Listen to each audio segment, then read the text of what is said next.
Jeanette, Present. right, and the chair present, welcome. Before we begin the meeting, I just want to shed some clarity on items 2 and 3 of the agenda. You might have seen.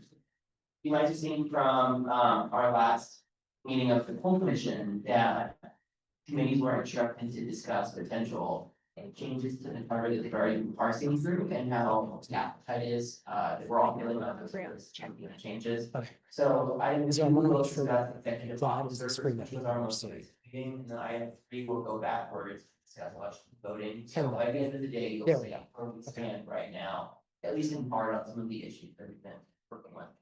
But I'll go ahead and before we start public comment, can I have Training Relations Services introduce themselves, please? Hello, members of the public, my name is Cynthia Rodriguez. If there are any members of Public Translation Services in Spanish, please let us know.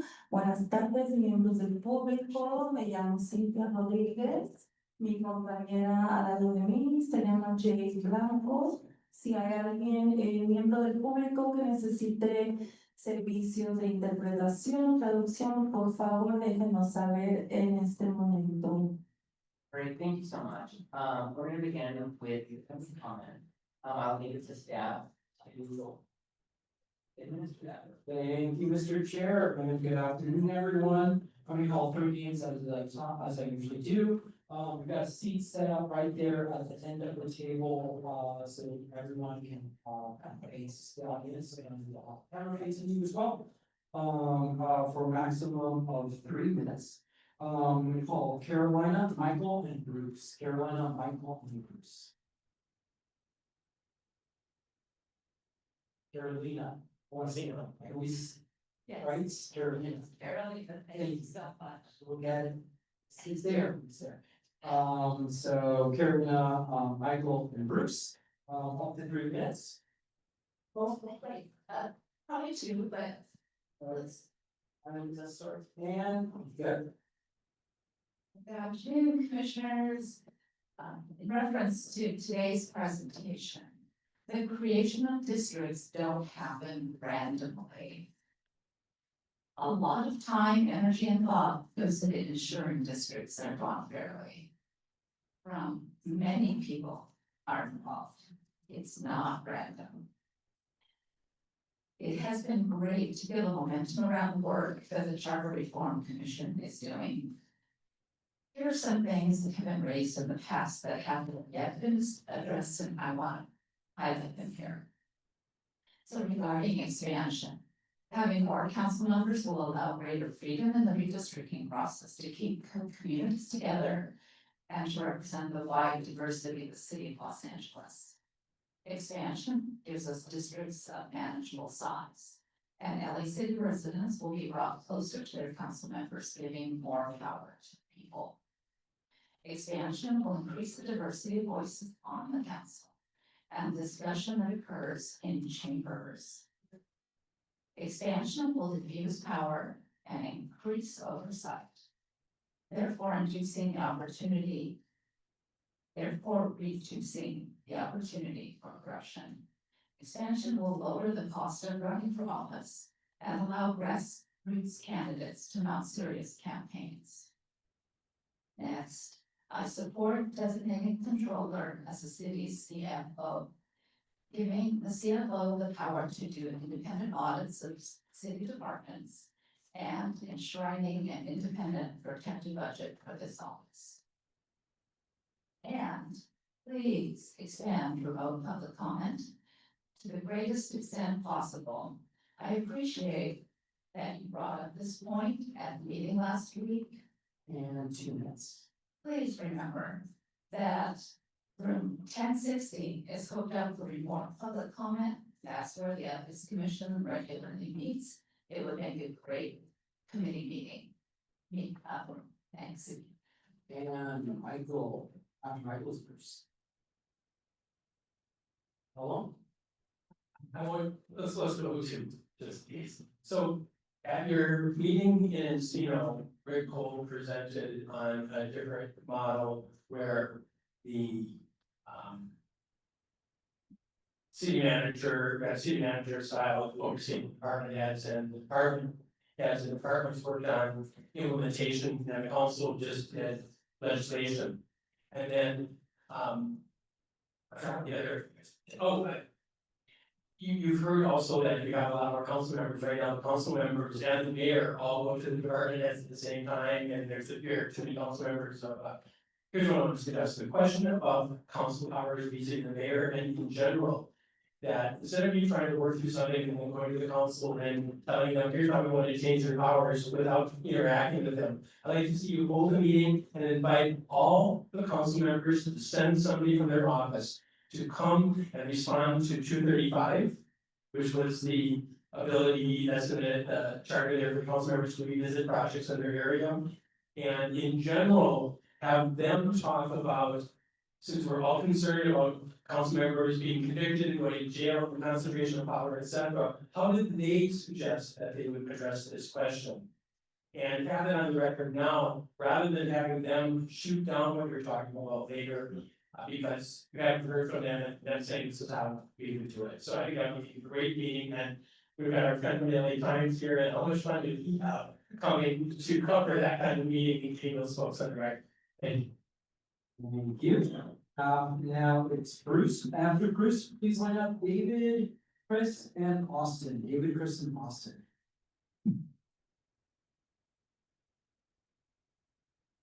2 minutes, go. Hi, I'm Bruce Dixon, volunteer with People Not Vote. It's an honor and privilege to make these comments here. I love how the sessions are going and the quality of the interaction and making it good for me. This is again on the theme of how star voting is a more elegant, better, more democratic system than RCB. Consider why is RCB harder for election administrators? Any election with 3 or more candidates on the ballot with ranked choice, because voters can either skip or rank, duplicate a rank. Filling out a paper ballot takes longer for voters to complete. This means longer lines at polling places. Second, voting machine technology is based on things similar to scan-on test. RCB ballots need soft updates, star ballots. The key change involves updating central tabulation systems to read ranked ballots, process the data round by round, export the results as a cast vote record. If no clear winner of the first round, RCB elections require multiple rounds of successive elimination. Tabulation cannot even begin until every single ballot is processed. In Alaska, they did not even begin tabulation of their RCB election until 15 days after election day. If you want to learn more about star voting, equal.vote/love. Thank you. Thank you. And let's see, sorry, David, Chris, and Austin. David, please. David, once, twice, sold. Chris.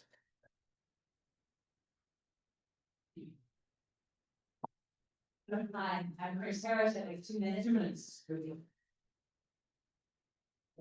Okay. So, hello, members of the Government Structure Committee. Thank you so much for this opportunity to speak with you. I want to start by applauding the effort to expand the Los Angeles City Council. It's an important step towards making government more responsive to the people. But I urge caution simply making a council bigger will not automatically make it more representative.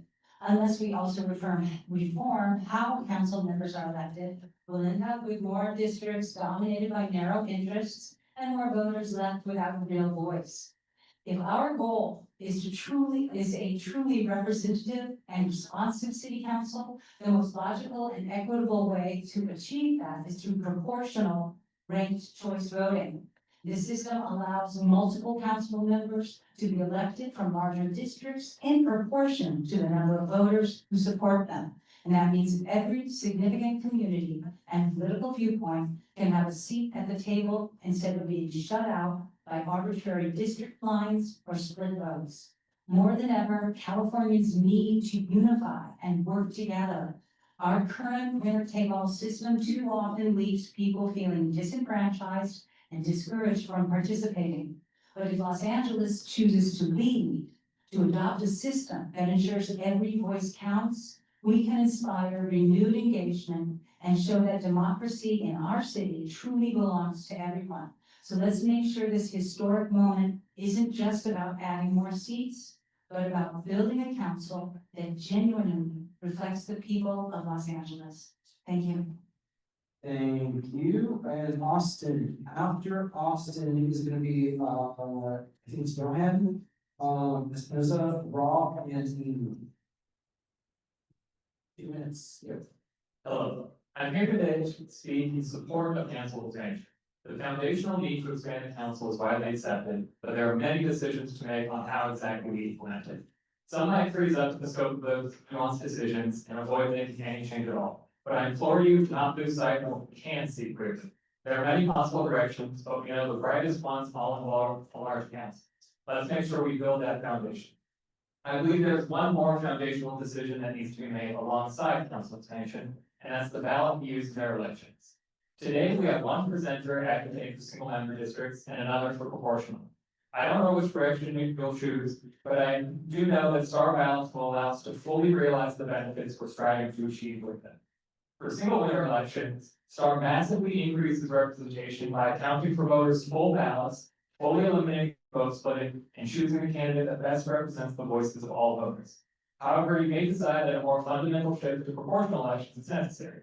In proportional elections, star ballots give you the most representative result as well, and we'd still be able to seamlessly use star for single winner elections like mayor, giving us the best possible results across all elections, not just one type. I do want to address the elephant in the room. Star doesn't have the name or the history or name recognition as other voting methods. But we're here reforming the charter specifically because we can see our old historic foundations don't match the future we envision for Los Angeles.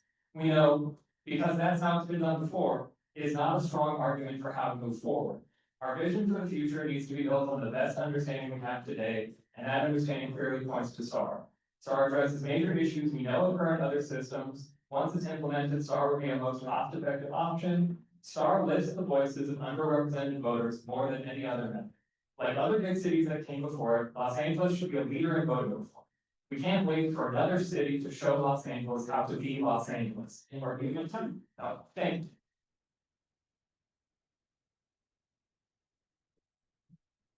Oh, You want?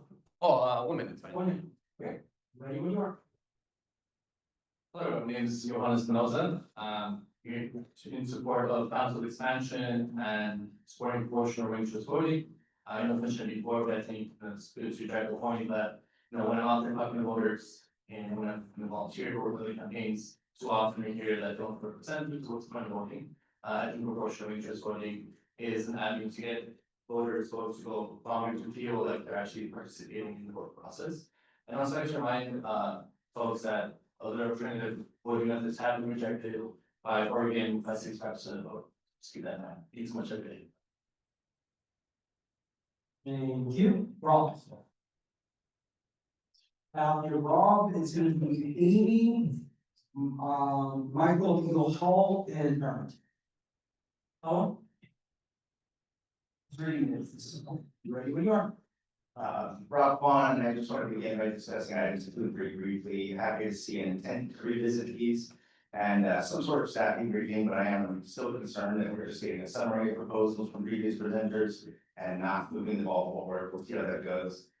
Turning to the issue of council size, I've got some bones to pick with one of the presentations over here, and to be clear, I appreciate a lot of the work here, but I think they lack essential context and go a bit too far in drawing certain conclusions. I fully agree that multi-member districts are the best way of representing the city's diversity, and I think that ensembles can be a helpful relative indicator. However, I think it's really responsible to not present pros and cons of your argument, or to acknowledge the limitations of what we can draw from that. If you're gonna make a bold claim, back it up. I find it weird if you've got someone claiming that expanding the council via more single-member districts will not meaningfully alter the delegation of power in Los Angeles. First, if that were true, we wouldn't have so many council members scared of it. Second, it's undeniable that expanding the council, with single member districts would change the mayoral council power balance. Third, smaller districts means more competitive elections. That's the most powerful thing we can actually generate here. We didn't triple the number of Asians on our council or quadruple the number of women by accident. It happened to be align our election with higher turnout elections, dramatically expanding public financing elections, and fostering more competitive environment. Lastly, does it do much good to elect a representative of your choice if the district is too large to manage and you can't actually get a hold of your council member so that they can actually represent you? At a basic level, the city of LA does not have a significantly racially polarized voting like you might see in other places in this country. I don't think using 50% CPAP is a good threshold. I also think LA's current council speaks for itself. It might not be perfect, but don't tell me we need 50-something districts to elect an Asian. When last time I checked, we have 3 Asians on our council. I'm Asian, we're not underrepresented here. Latinos are underrepresented. I'm confident that we will elect even more Asians on this council, even if we don't get to 52 districts. You know what's worse than putting too much trust in an algorithm? Blind faith in a clumsy algorithm. We're looking at averages of randomly drawn districts, which only account for compactness in population. The meme goes, if my grandma had wheels, she would have been a bike. Last time I checked, in the city of Los Angeles, we have a redistricting commission of human beings tasked with considering a much longer list of factors. Those people could not draw better districts because they had too few puzzle pieces to just 15. We draw lines based on communities of interest, minimizing bridge districts that connect the valley by following Mulholland as a dividing line, by heeding geographical and transit divides and connections. A ton of those random maps that might be there are non-starters with an actual commission. I'm confident with more single member districts, we would have more viable maps available to account for all of those competing interests. Thank you. Amy.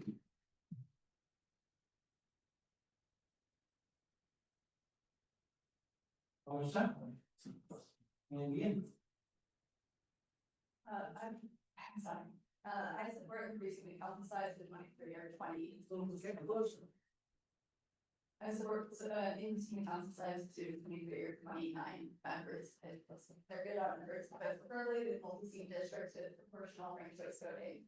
While the Star voting presentation was interesting, it spent too much time talking about the failures of RCT instead of showing support data and research. I remain unconvinced that it's a better system to use. I also support elected controller with a CFO in charge of auditing. Thank you for fixing the audio quotes on the October 8th meeting. I hope these stay fixed, but please upload the recording for October 9th meeting, allow for no public comment at all meetings. In addition to being very popular, it is also impossible to attend a 2 p.m. meeting during the work week. I know that this is the wrong maybe to bring this up with, it should go with personnel and budget, but the commission and personnel doesn't meet for a while. Regardless of whether or not the higher practice will get you out of the charter and into the civic code, I would like to see the charter add some protection against discrimination, specifically by disallowing testing. It is discriminatory. It is provable. It's been removed by universities because all it does is show the socioeconomic standing of the family that they grew up with. That's all. Thank you so much, Michael. Alone. See if I can do it. Save the time. Go for it. All right, there's my group, all of this, sorry. Right now, each LA City Council member represents roughly 260,000 residents. It's more than 4 times the constituent school representative as Chicago or San Francisco. So expanding the council is essential for more closer to people. But expansion alone isn't enough. To truly make our elections fair and representative, we should adopt multi-seat districts using proportional ranked choice voting, PRC. Voters rank candidates, multiple winners are elected in accordance to the sheriff's. That means more voices at the table. Renters, homeowners, the Valley, South LA, every community leads the city. Cities like Portland, Oregon, Cambridge, Massachusetts already use the system successfully. It's easy to implement. Voters just rank candidates, and it produces councils that actually look like the people that they serve. So it's time I urge you to recommend an expanded city council elected in multi-seat districts, proportional rank system. Portland can do it, sure, Los Angeles can too. I mean, that's the Oscars after all, and even they can use franchise system. It's good time. Thank you, Aaron, and then Michael. How long? 2 minutes, please. And Hello, I am Aaron Peter Castellan. I'm a resident of downtown Los Angeles, and I'm also the LA chapter chair of the People Vote Coalition. I wanted to voice my strong support for expanding the council to at least 21 members. This will be an important step to make electeds more accountable to their voters and to ensure more communities are represented. Single member versus proportional districts is one of the decisions you'll have to make with council resize, and I wanted to add more context to that. Sometimes the concept of winner take all is used to discourage the single member option. The idea being that the winner gets purview the entire district while only having a mandate over a fraction of voters. Using proportional method is one way to mitigate this, but single member star voting also is an option as it doesn't have the same winner take all dynamic the other methods. Under star voting, candidates are incentivized to represent their entire district. In a competitive star voting election, candidates will need 5s from their base as well as 1s, 2s, and 3s across the board. And as a voter, if your faction doesn't make it to star's automatic runoff, your vote still gets counted towards your backup option. This gives minority populations in the district leverage on their elected officials that they didn't have under other voting methods. Again, I support increasing the council and redrawing districts to help ensure all voters are represented. And regardless of whether you vote single or multi-member districts, star voting will be your best option to maximize representation gains for the reform district. And if you have a more time, so I'll just add on these three can just keep the meetings more accessible. We want to see more public comment, we want to see more evening and weekend schedule times. I was happy to hear that's some deliberation at the end of the meeting, for some more comments. I appreciate being able to share my opinion, but I want to hear your opinion. And then so much final.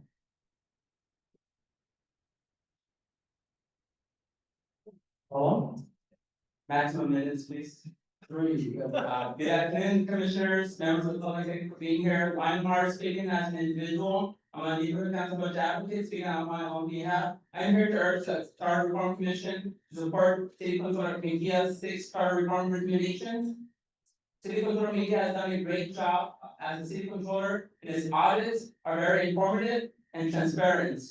So I think he should be the next chief financial officer, in my opinion. I also support proportional ranked choice voting and a city council expansion. We need better government response, and our city council could do better for the people of Los Angeles. Thank you for your time. Last call for you, did you get a chance? Yeah.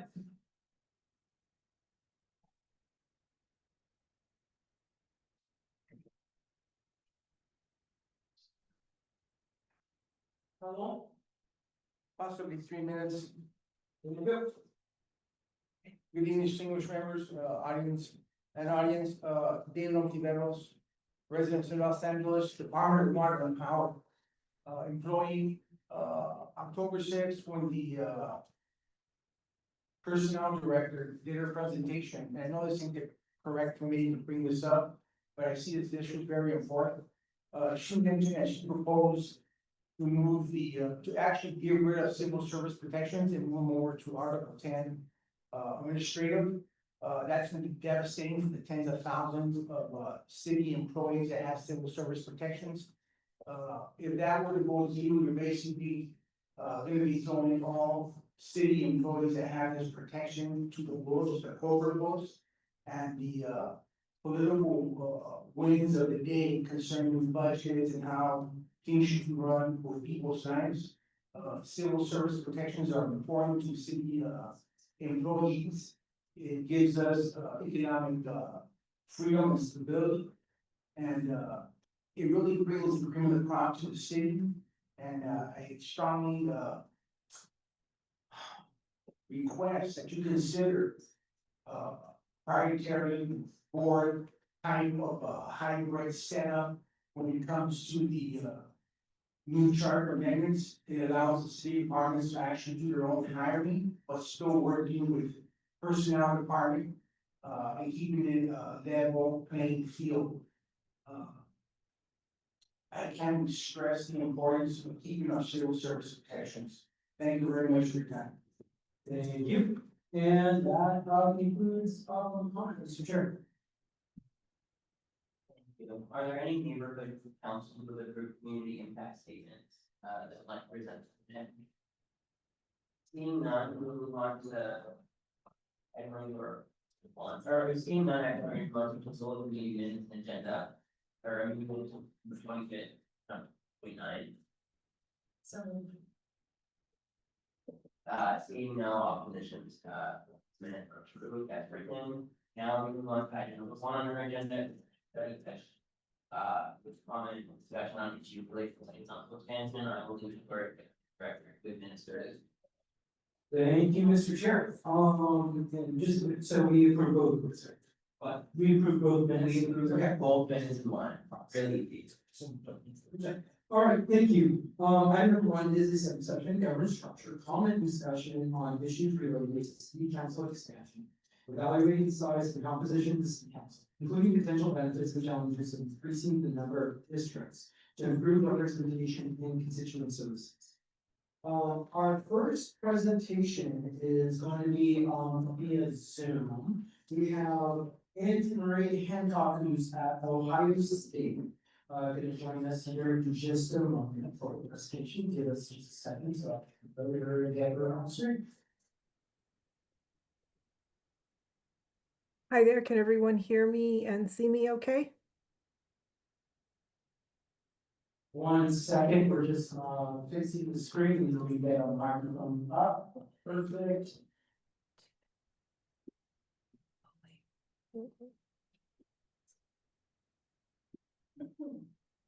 Almost there. Okay, Okay.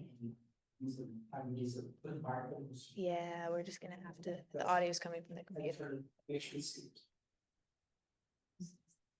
Okay, I think we're good to go. All right, good afternoon, everyone. Good afternoon, members of the commission committee, as well as members of the public. Thank you very much for inviting me to speak today. My name is Dr. Ange-Marie Hancock, and from November 2022 to December of 2023, I served as the co-chair of the Los Angeles Governance Reform Project, which brought together scholars from around the Southern California region to consider the history, data, and evidence that relates to how Los Angeles governance can work better. This steering committee included faculty from across many LA institutions, including Dr. Gary Segura, who was my co-chair from UCLA, Dr. Francisco Guerra, who was part of the steering committee from Loyola Marymount University, Dr. Sarah Sadwani, who you will hear from hopefully in a few minutes, from Pomona, the late Dr. Boris Ricks from Cal State Northridge, and Dr. Rafe Sonnenschein, who at the beginning of the project was affiliated with the Pat Brown Institute as executive director from Cal State LA. In this process, we were also joined by scholars from Pepperdine University and universities as far away as the University of New Mexico. And our goal was to conduct an independent empirical analysis of the problems facing LA. For the purposes of today's discussion, I'm going to focus solely on what some call reducing the size of council districts and others call increasing the number of city council seats or council expansion. We consider those to be similar, but again, different perspectives on how to talk about it. And they'll be reflected in some of my comments.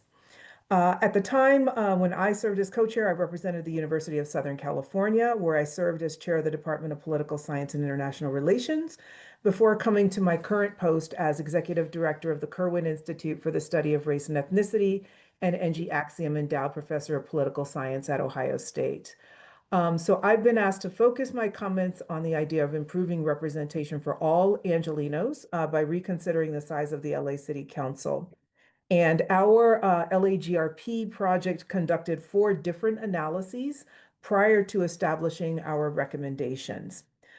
First, we compared Los Angeles to other cities to see if the city council district size was vastly different from other major cities. And what we found was that Los Angeles's district size in terms of population represented, so that was the metric that we used, is the largest of any major city we examined in the United States. And we examined cities such as New York City, Chicago, Houston, Philadelphia, down south, San Diego, up north, San Jose and San Francisco, as well as Central California and Fresno.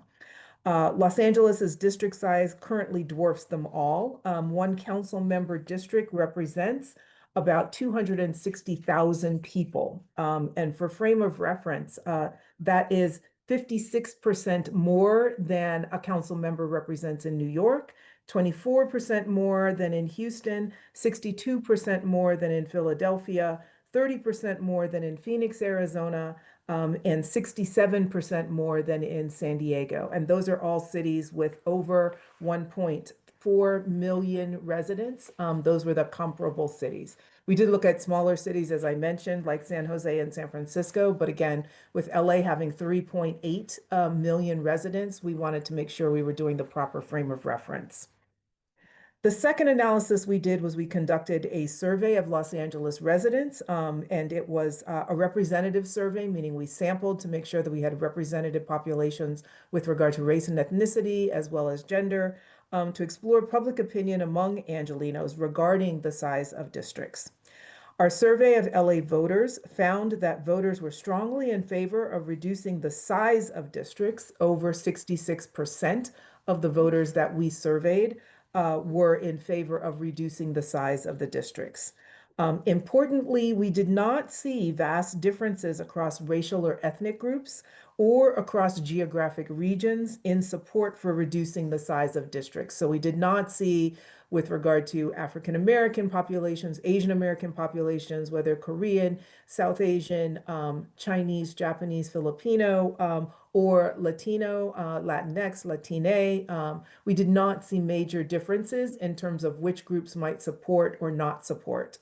So the 66%, or the more than 66%, was a real kind of consensus, we call it, with regard to the different racial and ethnic groups were equally, for the most part, supportive of the idea of reducing the size of districts, which was the question we asked. The third analysis we did was we conducted focus groups across multiple race gender pairings.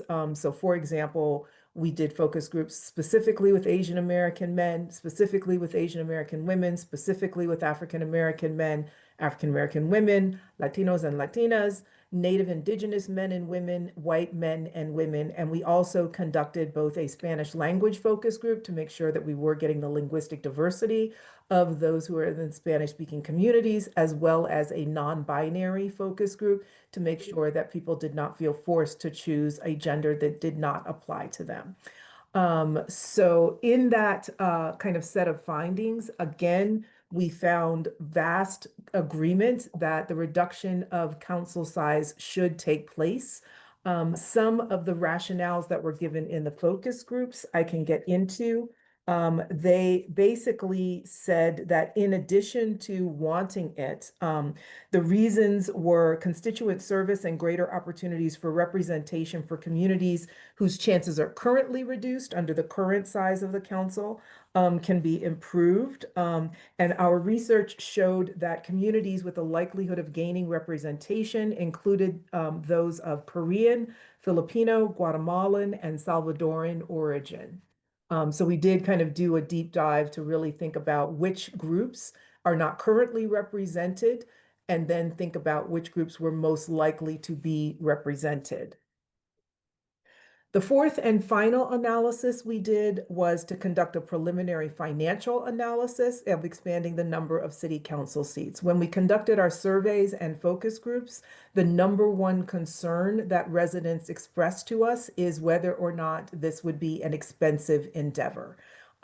Given what prompted both the city council as well as us and on the LAGRP to do our analyses was, some of the reports of corruption There was support for expanding, again, the number of districts and reducing the size of the districts. But there was a concern about throwing good money after bad, is the best way to kind of put it. And so we did do that preliminary financial analysis of expanding the number of city council seats. In that analysis, we used as much public data from the California State Controller as well as the LA City Controller as we could get our hands on, and determined from a staffing perspective, reducing district size would also reduce the number of field offices necessary for each district from 2 to 1. So part of the cost savings and making it cost effective is to say that instead of every council member having 2 field offices, because geographically as well as population wise, there would be a smaller area, there would be 1 field office and 1 city hall office assigned to each council member. The amount of extra funding required to cover the extra council members in terms of staffing and other kinds of things constitutes less than 1% of the city's overall budget, is what we found. And this was an analysis conducted by Dr. Kendrick Roberson of Pepperdine University. To be fair, one thing we did not consider was whether renovations to City Hall would be required to actually accommodate all of the new members of the City Council once they were seated. So that is a cost that we did not factor into our analysis, and we want to be transparent about that because we recognize that City Hall is a historic building, of course, has space limitations that would need to be addressed in terms of costs of actual implementation of council expansion.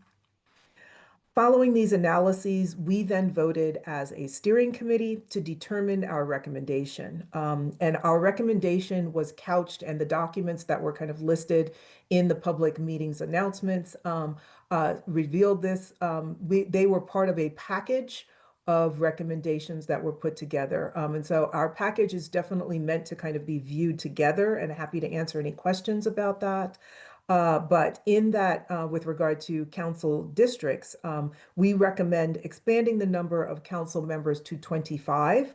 The following benefits have been established in other jurisdictions, including not just better representation, as we've already talked about, and better constituent service, but also lower costs of campaigning, which potentially expands the pool. Instead of having elites who have a certain kind of financial profile run for office, it expands and makes it easier for people with less financial resources to actually run and successfully gain access to office. And then again, this based on other jurisdictions who have gone through this kind of council expansion process, as well as what I mentioned before, the increased likelihood of more diverse representation for other communities that are either not currently represented on the council or are not represented in terms of their actual population in Los Angeles. So I will pause there, and I am happy to answer any questions. And thank you very much. Great, thank you so much. And before we turn to questions, I would like the record to note that Commissioner Pointed has joined us. Thank you. We'll start with questions. Sure. Yeah, I can, as Sergeant, thank you so much for joining us today. Really appreciate your insights. I think, first off, again, can you talk a little bit more, let's talk us through why the whole Act 21 identifies specifically? Sure. We actually looked at kind of 2 different models of representation. So when we looked at the recommendation or considered the recommendation for 21, we actually considered that to be single member districts only. And those single member districts would be simply at, they would represent one member, one district. Then when we expanded to 25 and expanded our recommendation, one of the things we looked at is whether or not there should be some at-large or regional representation. And so the additional members from 21 to 25 are designed to be nested, and by nested, we mean they would be regional members within. So we would recommend a seating of 20 single member district council representatives, and then we would have 5 regional members each representing a particular nested district. And we thought that was going to be important for a couple of reasons. The regional seats then provide 2 points of contact. So you actually get double the representation for every single Angelino. So if I live in South LA, or if I live in K-Town or some other part of the city, I have my district person who represents me, but then I also have someone at a regional level if I'm not able to get the service that I need, right? Or if I feel like I really need 2 people working on the issue.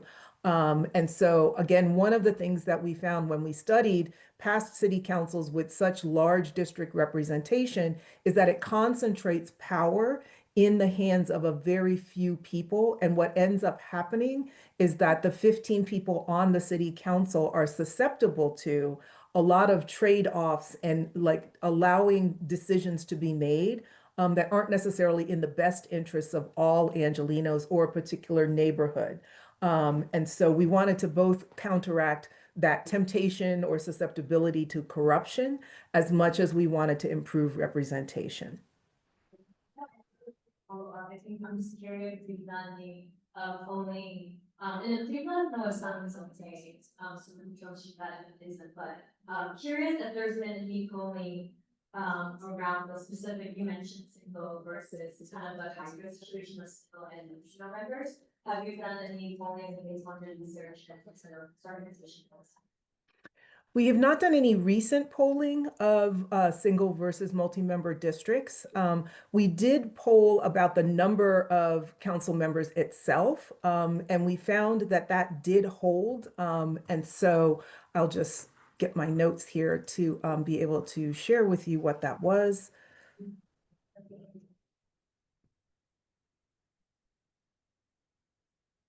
And so 76% of Angelinos supported the enlargement to 21 seats, 66 would support at least 25.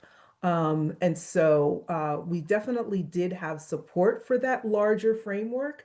But we did not get into whether or not that was support for single member districts or whether that was multi-member districts. Thank you. Thank you so much for joining us. My first question is on technical. I know you talked about how city council expansion and then smaller city council size are interchangeable terms. When you were doing focus groups, did you see that voters or residents had an appetite towards one term more than the other, or is it really interchangeable in a message?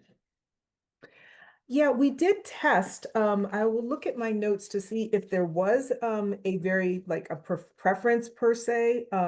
I will say in the focus groups, I believe, let me just check my notes here to be accurate.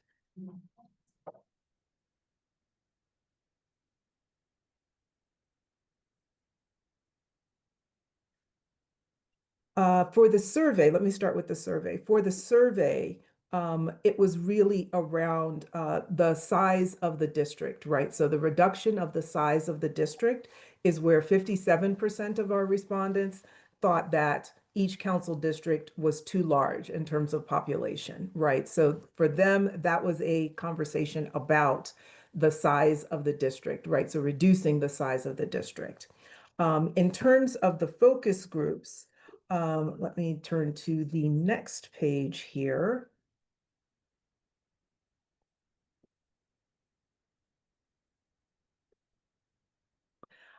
They talked more about increasing the number of council districts to a larger number, such as 25.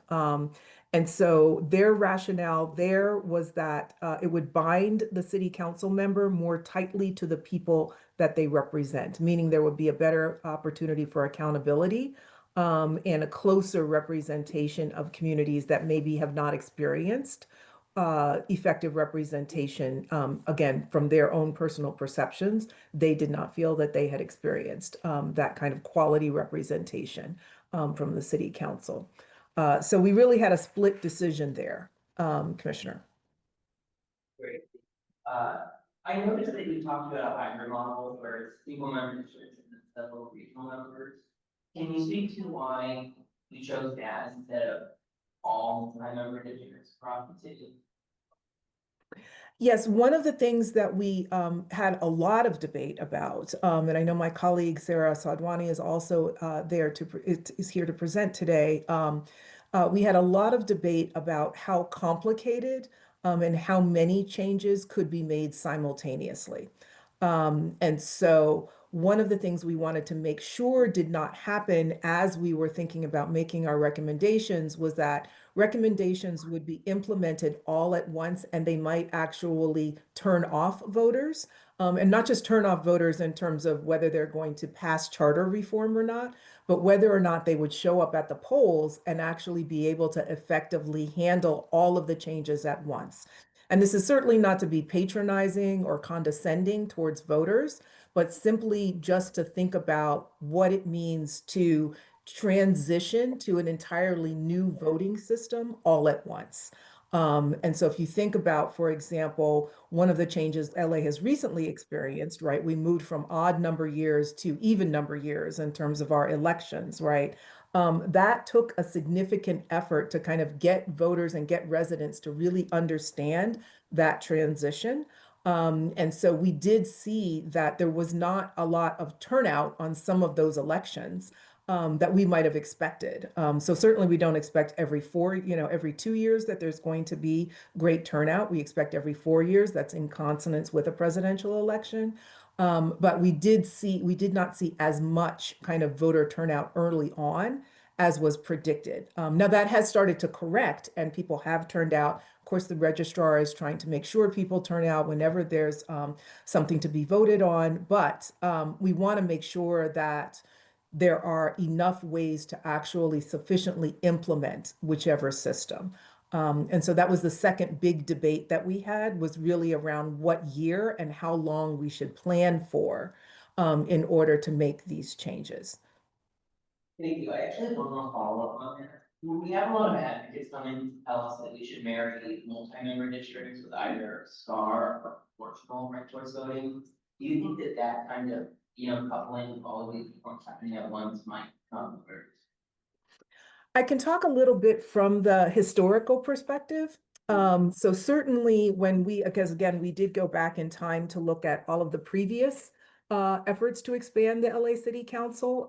And so there were, let me just see, I believe three, 1970, 1985, and 1999. All three of those efforts failed to win voter support. And so one of the things that was really challenging, we heard from those who experienced those particular elections, was that, again, making it more complicated made it less popular and made it easier for it to be defeated. And so there was something about the simplicity argument. And so while we didn't poll for it and we didn't run focus groups about it, that was what the historical record, for lack of a better way of saying it, kind of showed us, that we did not want to get doing those things at the same time. We were really concerned about doing that and then going through this whole exercise again and ending up where we ended up in 1999 and in 1970 and in 1985. Great, thank you so much.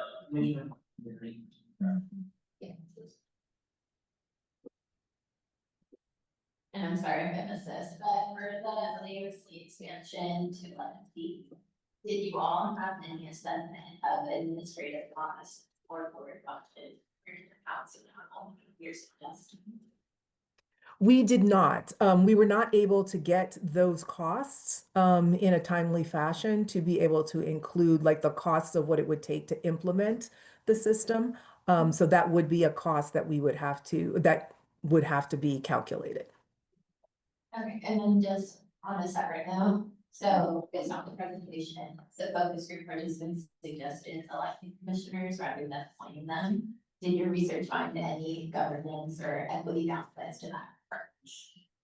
I'm sorry, did our research? Did you find any governance or equity downsides to that approach? Governance or equity concerns expressed by the focus groups? I just want to make sure I'm hearing your question and the audio is a little off. Yes. Okay, so in terms of the focus groups, what we found in terms of their responses to the actual questions was really focused I'm more. sorry, I think there was none. I will have Commissioner Fuentes restate your question. Yes, so in terms of electing commissioners. Sorry. Okay, so in terms of electing commissioners, so you're actually talking about a different part of the presentation. Okay, I'm sorry. Thank you very much for repeating it 3 times. But I am happy to answer the question now. So in terms of whether or not, if we get to the election of commissioners, I'm just going to refer to my notes here.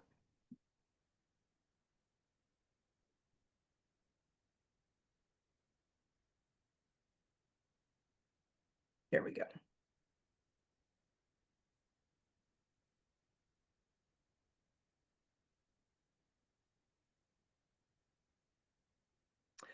Okay, so in terms of the focus groups and what they said about the IRCs, there were not equity issues that the focus groups themselves kind of lifted up. We did want to make sure that we elicited whether or not they thought the current system was fair. And so across the board, many of the focus groups did have concerns. And again, we were doing this in response to a scandal that had broke. So it's quite logical that they were concerned about things like corruption and ethics and governance and equity. But mostly they were around the idea of they noted that appointment is not the sole options. And they did talk about electing commissioners, but they did not have a lot of depth of information about what that would actually look like. And so I will say one of the things that pleased us most in the report itself was we did have one focus group that suggested that we as professors should be appointing the commissioners. And so I say this firmly tongue in cheek that this is not probably the model to consider. But I do think that they were very much thinking about whether or not, again, who could be trusted to actually appoint the commissioners. And so they did not get into if that would be an equity thing or a governance thing, but they did get into whether or not that would cost too much. And that was one concern, right? To run a whole set of elections, right? Or to expand again the ballot, to make it even longer to elect commissioners. That was something that they were concerned about. Thank you, that makes sense. Thank you. And I believe Commissioner Matt had one question. Yeah, one more question, I think, something that's come up in discussion around extension, around visibility and cost. And so I know in your presentation, we mentioned, that your vegetarian notes that it will, or you guys found that, it will cost less than 0.5% of the budget. I was just wondering if there's any way for you to share that research with us and work with our staff, and get some sort of shareable, form of that. Yes, we have actually a slide deck that was produced by Dr. Roberson. We did take our website down because it's no longer associated with any one of our universities. But we do have that slide deck available, and I'm happy to email that and give that to you all. Okay, that would be really helpful. That's really lovely. Sure. Awesome, well, thank you so much, really appreciate your time, especially this later hour. We appreciate it. No problem. Thank you very much. Alrighty, our next presenter, I have the privilege of presenting a good friend of mine. Dr. Sarah Sullivan is here with us today. I could give her a very long resume, including part of the California's most recent independent districting commission. She's a tenured professor at Luna. And we are very lucky to have her today as she's one of the most in-demand Californians right now. So happy to introduce. Thank you. That's a very generous introduction. So thank you so much. I have a slide deck. I don't know. Whoa. Oh, yeah.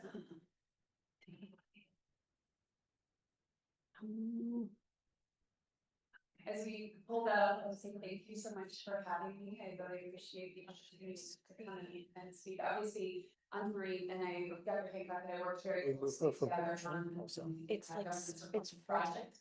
So, yeah, I gotta be prepared to talk a little bit about that. And then I will move on and talk a little bit more so about the Los Angeles County Governance Reform Task Force, which is happening right now and working to implement G. I think it is a really unique opportunity that both of these processes are going along at the same time. It's certainly not a part of the mandate of the committee, and I highly doubt it's a part of the mandate of your commission. But it could also present some interesting opportunities for us to think about ways in which the city council and the county might form new relationships moving forward in the future. I don't think it's on necessarily either of our agendas, but certainly I think that this moment creates that opportunity and something. Okay, almost got your presentation ready. Let's find where we put it. Let's go here. Oh, it's gonna be right here. It's in. Oh. Okay, where is aha? We want to put it over here. And then so can you see better? I cannot. Yeah, yeah. Yeah.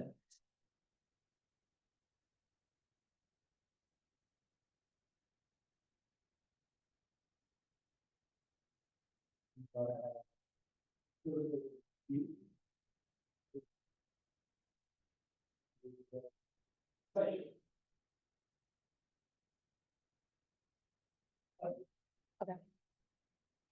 We'll just, put it. Sit down here too. I think it's better for there for the camera. We'll just put it for. However you would like.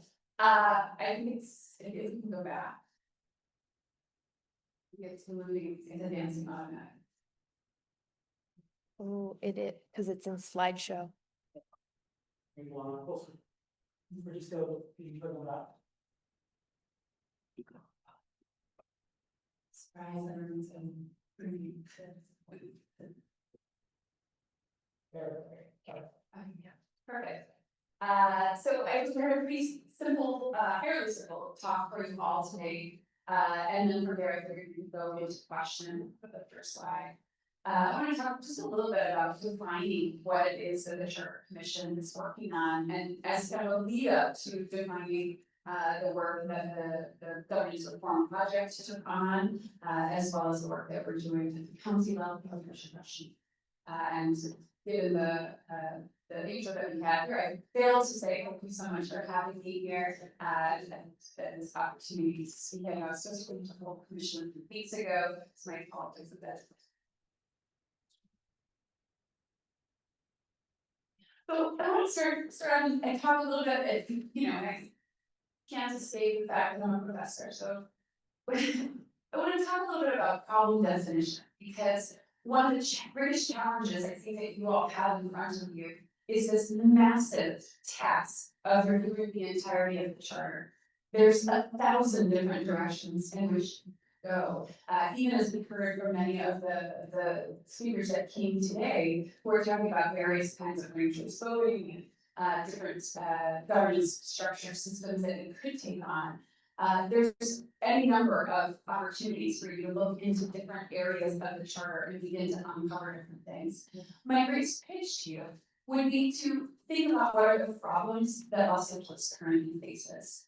Certainly when we went about the Governance Reform Project, those were our guiding goals in doing that work.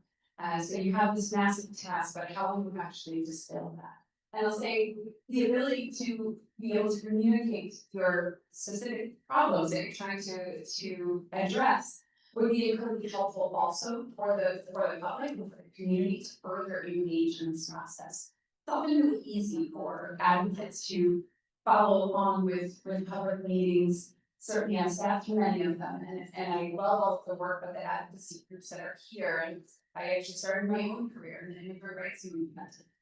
It's incredible work. But for ordinary voters, It's often really hard to engage in these big, somewhat wonky processes. And so I think to the extent that you can define what your goals are, it will really bring more people into the conversation. And I'll say, don't be afraid to put out, draft ideas. Often from the redistricting perspective, what we find is once you put out some drafts, people respond. We attempted at the state's redistricting commission when we were drawing lines to engage Californians all over the state. And we hosted meetings far and wide. But it wasn't really until we put out draft maps that we saw that the number of Californians really get engaged. So I'd say for sure, be thinking about what exactly is it that you hope to get out of this process. And I'll add to what Dr. Hancock had noted to some extent, was that we were very mindful for the governance reform project of what was doable. At the end of the day, this charter reform commission sends these recommendations back to the state council. That's not to say that you need to think only about the political landscape that exists there. Obviously, this is an opportunity to have broader, deeper conversations about governance in Los Angeles. But I do think that that is a critical factor in doing this work, fortunately or not, but fortunately, just thinking about what success would look like. So for the LA Governance Reform Project, I won't say too much here because Dr. Hancock already went to quite a lot of detail. But as we saw at that time, we had 3 real problems that we were trying to address. We were not attempting to take on all of these issues. We were very well aware that planning was also a major issue within the city of Los Angeles, but we didn't take it on. So we were very specific about what it was that we wanted to take on. And some of the problems that we saw in Los Angeles that we wanted to respond to were back in negotiations on redistricting, numerous indictments and convictions for severe ethics violations that had occurred, and concerns that we were hearing from the community about representation of constituent services. And ultimately, as Dr. Hancock already laid out, our recommendations included areas on council size and school board size as well. We looked at both of those areas. The creation of an independent redistricting commission for each of those bodies, as well as a package of reforms to strengthen the ethics commission. I'm really proud to say that the last 2 were both largely enacted and valid. As Dr. Hancock already talked a little bit about, our methodology included drawing upon scholarly research, much as you all are doing now, data collection, analyzing budget. She went through a lot, so I won't go into great detail, but also included interviewing stakeholders above and beyond the focus groups and surveys that we conducted, specifically for the Ethics Commission, and thinking about that. We spent a lot of time talking with the ethics professionals that were already working here. And of course, our recommendations included the formation of an IRC, which was adopted in 2024. I'll note that the IRC that was approved by voters here in Los Angeles does look somewhat different from the state's commission. We were really conscious of the fact that Los Angeles is a very large city, the 7th largest city in America, and an incredibly diverse city. And so we really wanted to be tuned into kind of contextual differences that exist here in Los Angeles and ways in which we might want to take a program and adapt it to Los Angeles. And you'll see that in our recommendations around reducing council size. And notice I use both of those in the terminology in the second box, which is exactly as Dr. Hancock referred to. So when it came to this third area that we looked at, we did ultimately come up to 25 districts, 21 single member districts to reduce the ratio of the population, and then the 5 regional districts as well. We definitely can't just talk about this. I won't go into too great a detail. I'll say that we didn't really take on, I heard all of the folks here talking about ranked choice voting, proportional representation. We did not take that on as Dr. Hancock referred to, but I'll say that there are a lot of national experts that are looking at this. What is happening at the Supreme Court as we speak is a review of the Voting Rights Act. Who knows what's going to happen there? I'm hoping that we are not really soon living in a post-PRA world, but that is certainly something that could be in our future. I think there's a lot of scholars that are trying to contemplate if that were to pass. How do we continue to think about representation for communities of color, communities that have been historically excluded in the ballot box? If we no longer have it there as a tool in this competition, and I would point you perhaps towards the Harvard Law School's Lonnie Lanier project, which specifically looking at proportional representation in racial story, which is a number of professional organizations that no doubt many of that are also connected with, that are doing some of the best research that's possible. One of the biggest challenges, however, that I have seen is that we don't have good examples of MMR in multi-member districts, specifically in highly diverse areas like Los Angeles. So I would anticipate that it's possible that you could get some pushback from communities of color if you move in that direction. One of the pieces that I felt that I still feel pretty passionately about is that there does need to be a grounding movement for that kind of change.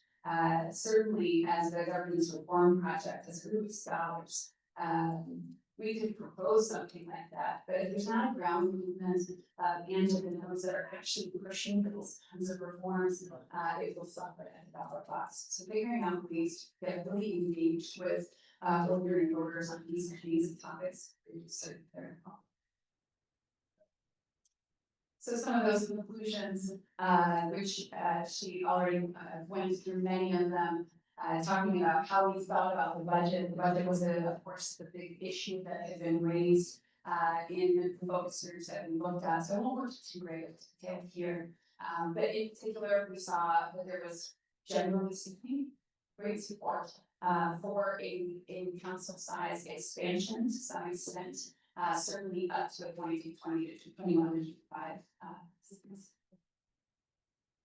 And so just a little bit of that data that we share here, 76% supported in March 2021 seats, 66% of those would also support up to at least 25.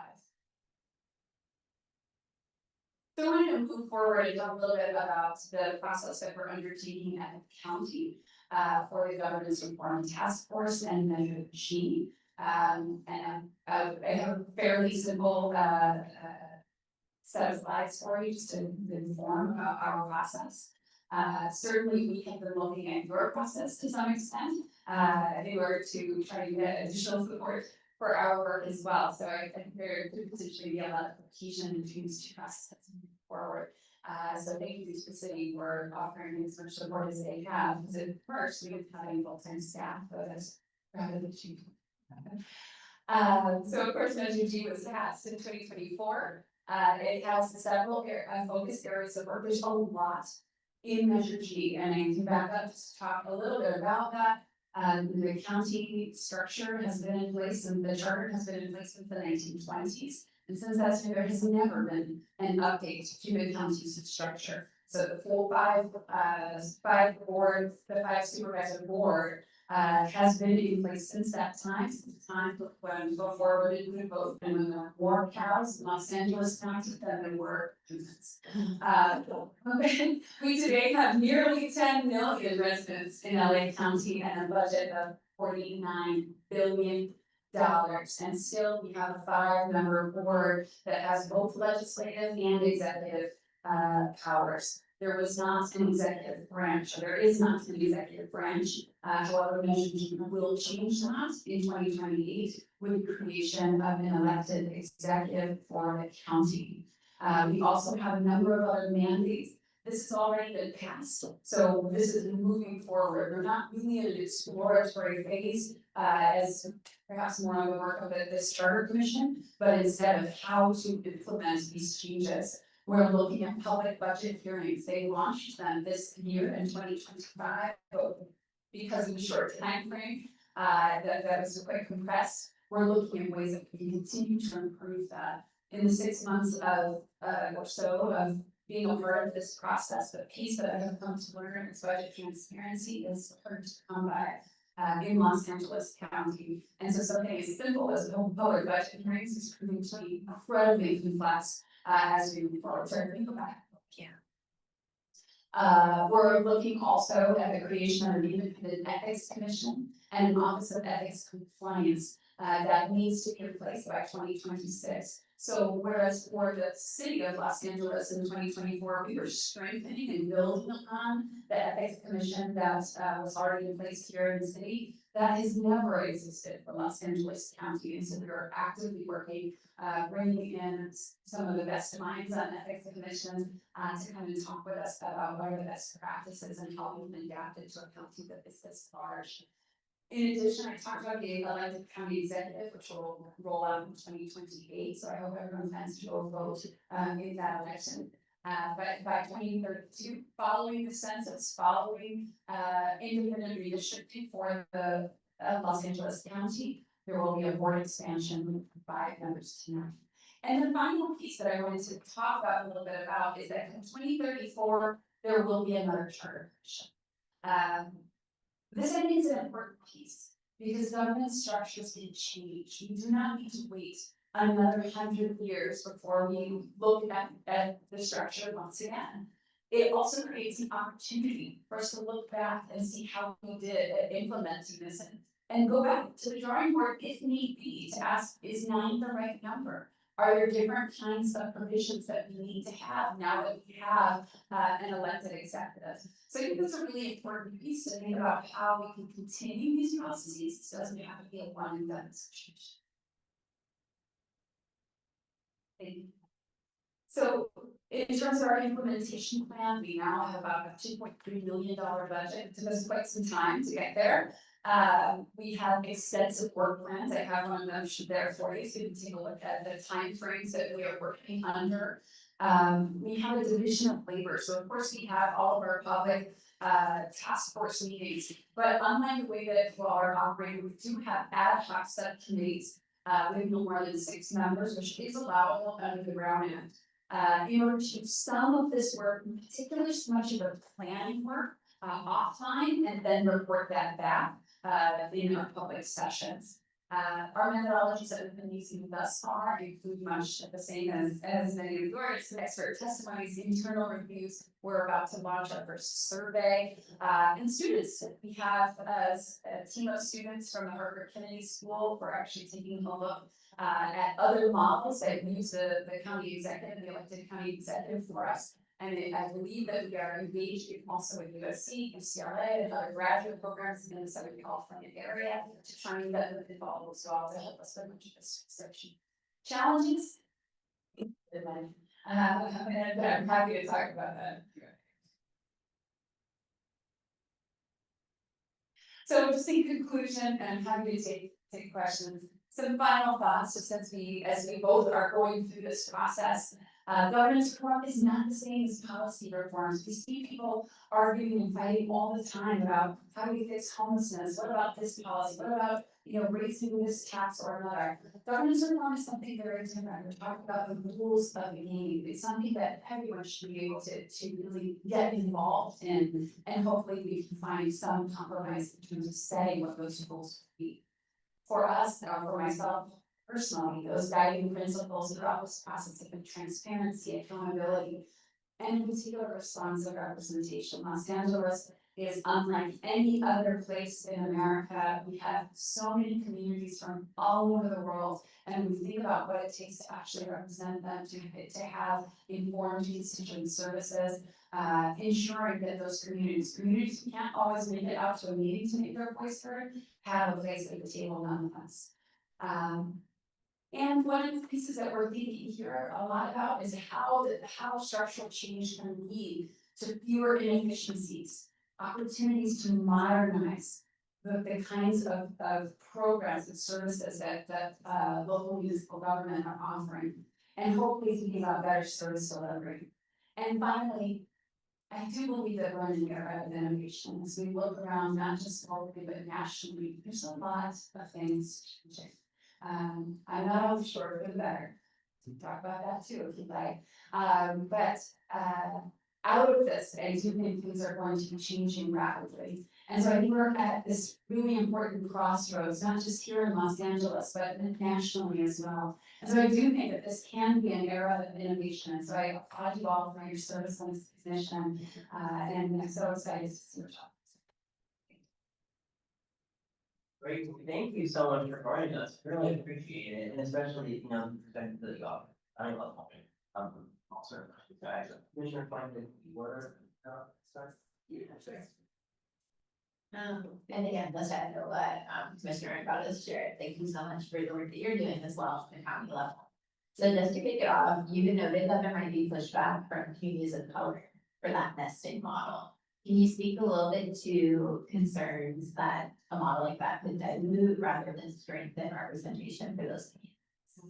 So when we talk about nesting, we have to be a little bit careful about it because even at the state level, the Senate districts, the Senate legislative districts, according to the Constitution of California, should be nested to assembly districts to the extent practicable. And so what that means is, yes, try to keep communities together where possible, nest them together, but that's not always going to be possible under the Voting Rights Act. Again, who knows what our future will hold. So there can be challenges that go along with that. But some of the problems that we've seen in the city have to do with this notion of council members serving as quote little mayors. Having a domain that they rule over and have ultimate power in. Sadly, that's not how public policy really works. So even when we look at some of the greatest challenges that Los Angeles faces, let's take, for example, homelessness. Homelessness does not know council districts. And so every year when the count of folks who are on the streets comes out, there's always questions about, did you push homeless folks into my district or not? We really also felt that having this kind of model, it's innovative.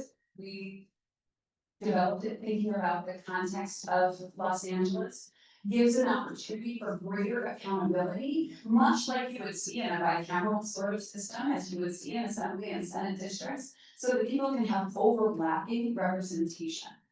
So I didn't feel like it was a dilution of the vote by any means, but instead an opportunity to have both the single member district structure and an additional layer on top of that goes broadly, so that there are members who are beginning to think more regionally about how various policy problems need to be attacked. It can't be district by district when we're thinking about so many of the problems that are facing Los Angeles, because simply they do not stay within district lines.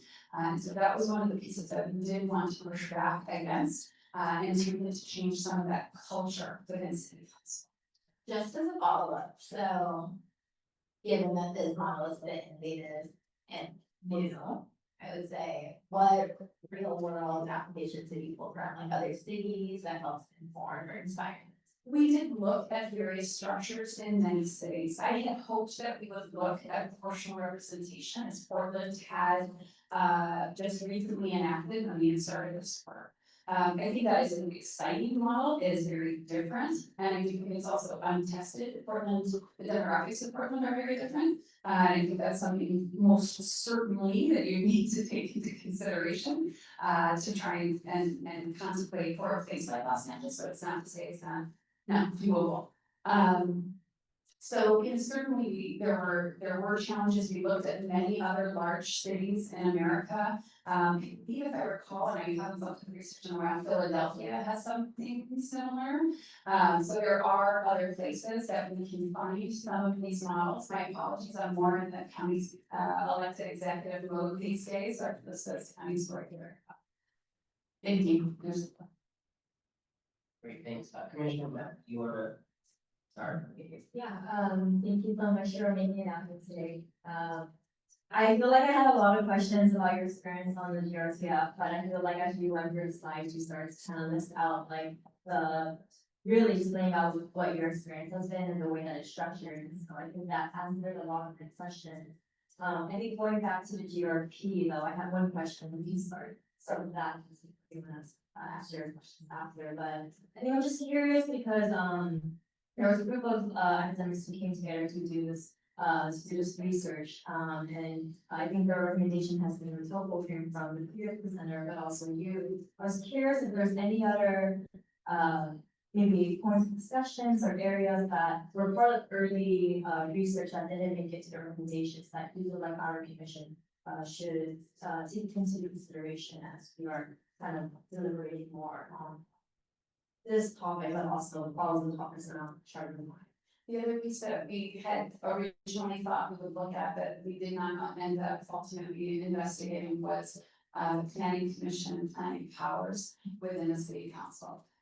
Similar, again, problem definition, right? We really recognize that there could potentially be some problems with the structure of how planning takes place, given the kinds of investigations and convictions that have occurred in the city of Los Angeles. But ultimately, that was not something that we were able to do.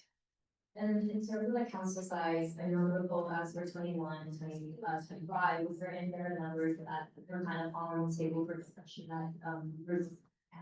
We did look at larger council sizes, and we saw after 25, definitely a decline in support for them. So once we were getting up to, like, I can't remember all of the ones that we put on the survey, but certainly by the time we got to there was concern about that.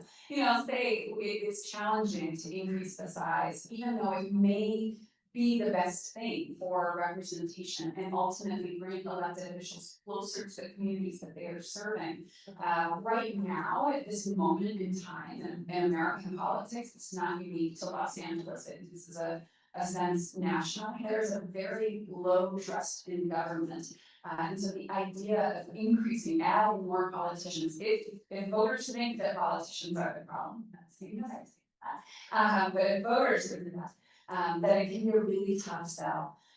Even for Measure G, I think one of the top selling points of Measure G was the creation of an ethics commission where one never existed.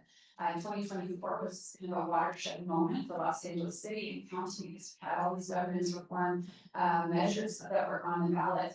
And so we were really in this moment era of governance reform. And it'll be interesting to see to what extent we can maintain that moment. Put off on my other questions for now. That sounds good. My first is a little technical. If there was a regional member, do you think that they would have special powers, or would they just be another city council member to collect members of the town? As we envision them, they would just be another council, but they would have a jurisdiction. And I noted this earlier in the last presenter, but I mean, asking the voters to adapt to too many new methods all at once, changing size, change the voting method, adding maybe multi-member representation. If we want to prioritize one thing out of all of this, what do you think it should be?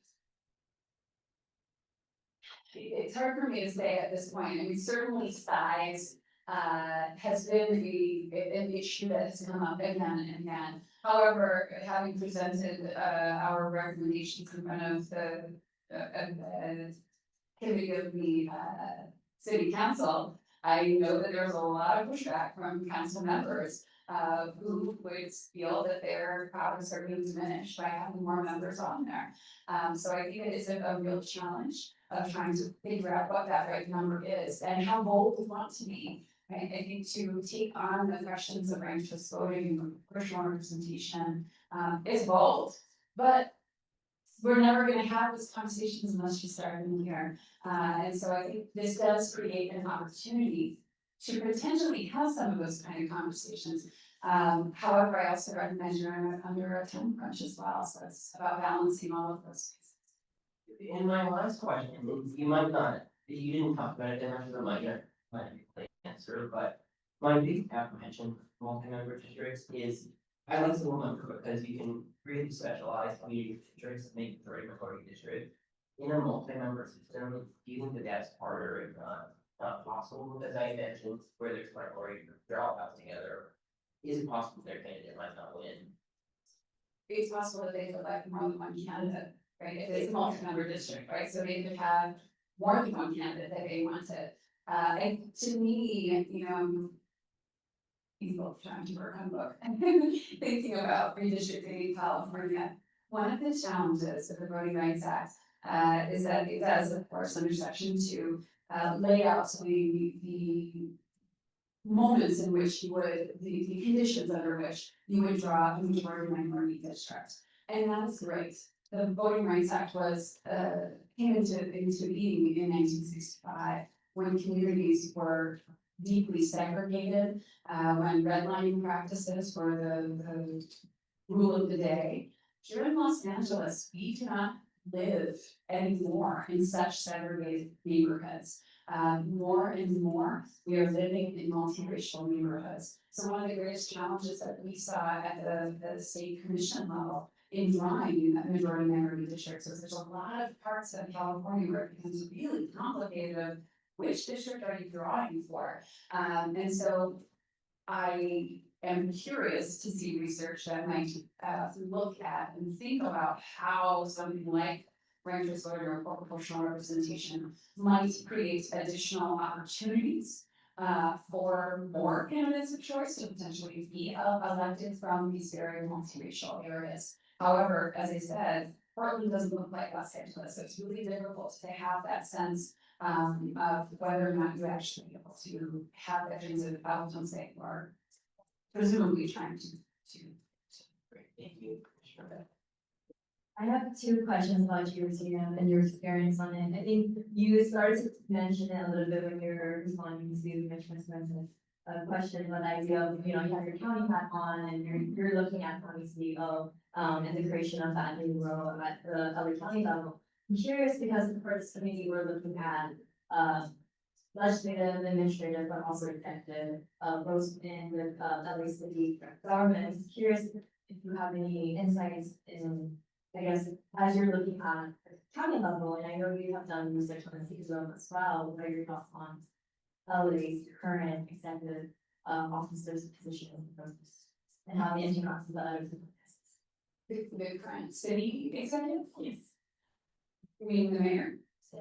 We didn't look very specifically at the mayor's office. But I think because you have this exploratory nature to your commission, I think everything is potentially on the table for you all. And so again, I would go back to what is the problem that you're trying to solve? Are there inefficiencies that exist? Are there constituents that aren't being served well by the current structure that a different structure might be able to better address? Are there power structures between the council and the mayor that need to be changed that is not specific to the individuals holding them today, but would help not only today, but 50 years from now? I haven't looked very closely at that. But I do recognize and understand that this is the moment and the opportunity to be rethinking those things. For example, at the county level, one of the things I was really fascinated to learn is that while the city attorney's office here in Los Angeles is an elected position, the county council is not elected. And in fact, is a fee generating arm of the county. So they serve as the in-house lawyers for all of the various departments, but they charge you for it. That's their model, which is incredibly different from the city of Los Angeles. And so for us, that begs questions about, should that be an elected position? Is this really the best kind of structure? Those aren't necessarily pieces that we are mandated or tasked with taking on, but certainly there are questions that come up as we're thinking about the overhaul of the structure as it's laid out. And then last question, I think similarly at the county level, you guys are looking at a lot of things, and from my understanding, your task force is a little bit longer, 2 to 3 years period, but there's a lot of things to cover. You mentioned that your committees are in form of ad hoc committees, and it's also offline. Was wondering if you could talk a little bit more about that, and I'm curious how many committees you have, and kind of what does that structure look like? I guess for context for us, we talked before, and so really just trying to see, like you mentioned earlier, like how quickly learn from each other, since these two city and county bodies are kind of pathways. I think there's 4 or 5. I know I sit on 3 of them, so my days are pretty busy. Most of the various topic areas that we have to go in and investigate, we have an ad hoc committee. And really, the ad hoc committees are meant to plan, and in some instances, talk with some of the experts that beforehand, or glean as much as we can in order to work most efficiently with our time. It wasn't easy to find times that we can all meet for public meetings. So right now, we're roughly meeting about twice a month. I would prefer if we met more often than that, but at the same time, it is a challenge on everyone's schedule. And I think we've definitely watched in awe as your commission has moved to different parts of the city. And something certainly I hope that our task force will be able to do. Thank you. Great, thank you so much. Thank you so much for having us.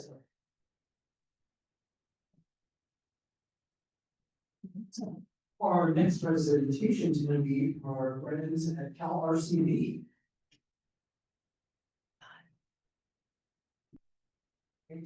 Are we gonna share one mic back and forth? Or is it possible to do it for? Yeah. We'll give them a second mic, please. Yeah. Second mic? Oh, sure. Okay.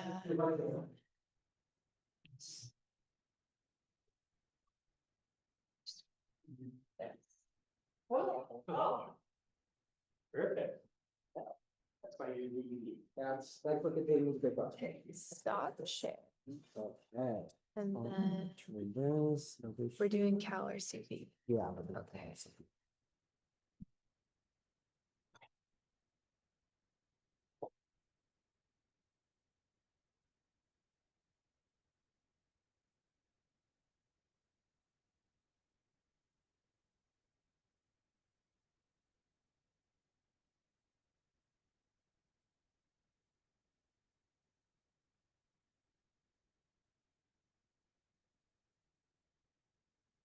Thank you.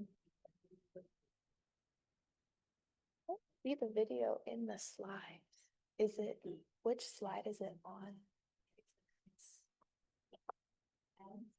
Okay, The embedded video. well, and we want to make sure we can move these slides, so. Yeah, it's also not sharing actively.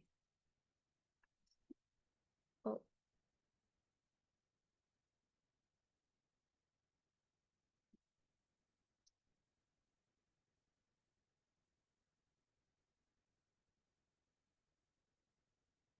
See. 15. Slide 15, okay, let me.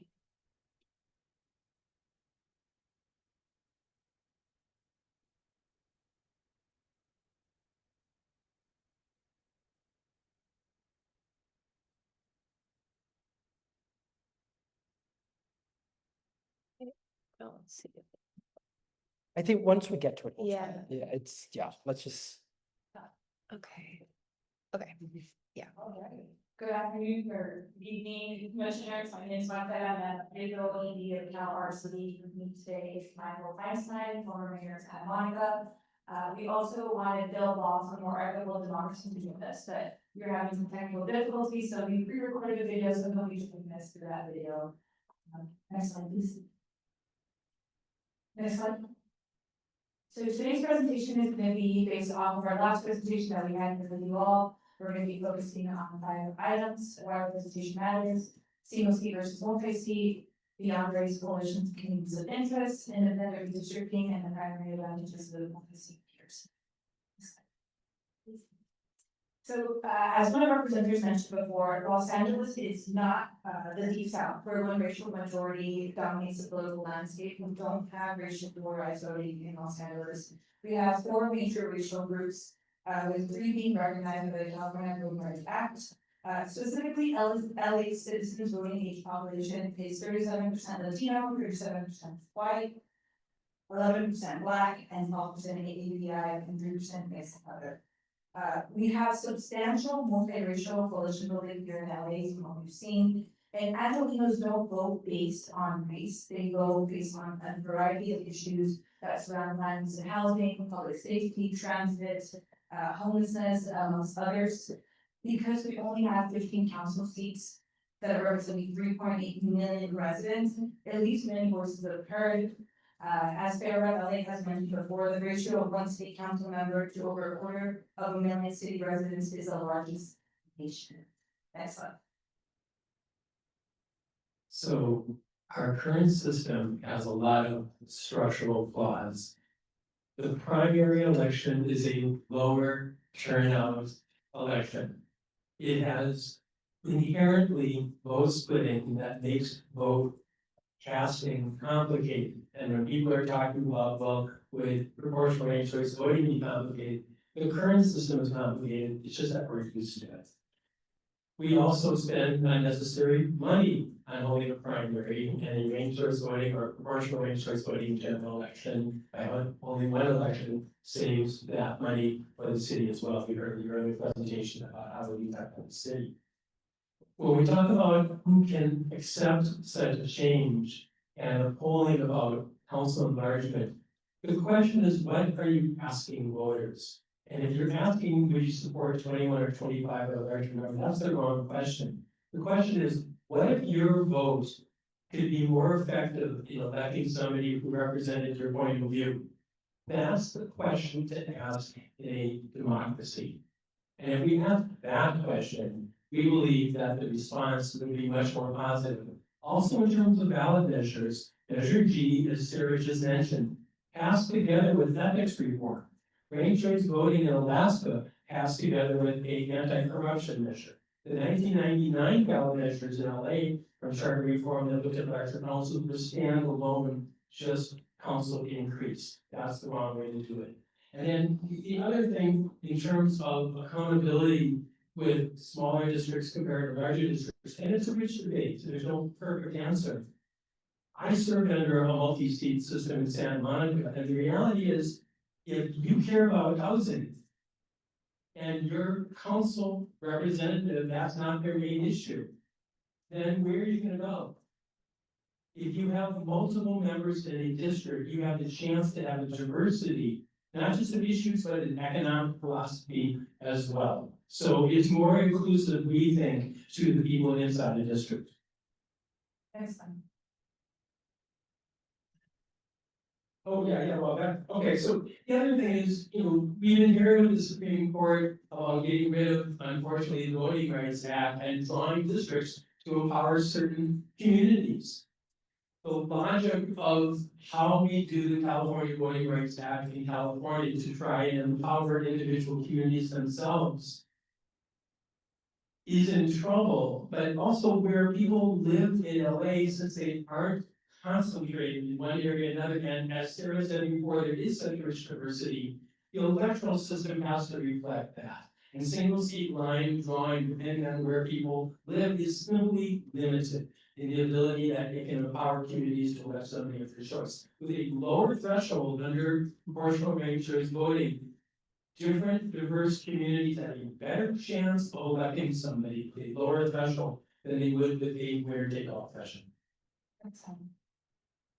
So when we analyze hypothetical single member districts, here in LA, depending upon the number of seats we add and given where people live in Los Angeles, we have the ability to draw the following. White or Latino majority or plurality districts.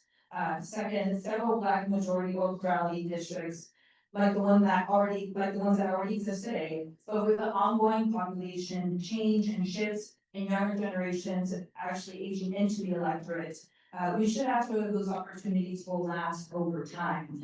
Thirdly, for AAPI voters, even when packed into the same districts, it is still not possible to achieve a number of seats. Next slide. So with PRCD, we changed the game here. In 3-seat districts, candidates can win with just over 55%, not 40%, as Mike mentioned. And it's important to note that with PRCD, about 80 to 90% of voters select someone they support. Now, this is important because in the city council election we just saw in Portland, Oregon, 87% of voters had at least one city council candidate win that they had ranked. Compared to Los Angeles, where often 30 to 49% of voters within a district don't vote for winning candidates. Next slide. And we're just gonna skip this, it's the refresher from last time, and skip this one as well. So when we go through all the mapping, one of the interesting things that we find, and one of the earlier public speakers during public comment talked about how some of the mapping we did was maybe not realistic. The point in doing that mapping was to gerrymander to the greatest extreme to try and say, how could we maximize certain communities to elect a candidate of their choice? So we took it to the ridiculous level, and the interesting thing that you find is that the tools that the insidious Louisiana voting rights case, what we want to do to undermine the voting rights of Black communities there, packing or cracking, where you either take a minority community and pack them so tight that they can only elect one person when there's enough of them to elect more, or cracking when you divide it into so many areas that you don't make enough constituency to elect somebody. Even when you do that, which is what we were trying to accomplish with that mapping, the cumulative total for the council, the difference is only on the margins, very little difference, and that's because proportional representation works within the districts and cumulatively citywide. You just explain some of this, so we can go to the next slide here. Can you hack in one more slide? And one more slide. Thank you. So this is the actual video that we embedded. Oh, yeah. That's so good works.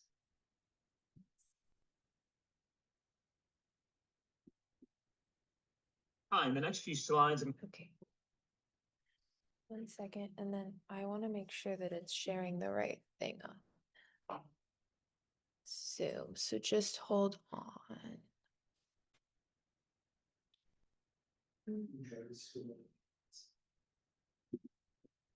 Yep. I have to reshare in Google Chrome. Just drag this. Where's the video? Oh. Well, but it won't share on. You can move the screen over. I'm going to show you the Let me see. Is it this one? Yeah. limitations. Which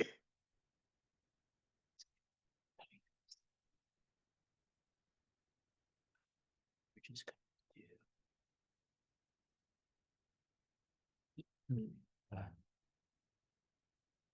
And then we have to stop sharing the other screen and share this one. Gerrymandering when it comes to multi-member districts. The map we're seeing right now is the current city council boundaries, and it's a choropleth map showing the largest racial majority by census tract.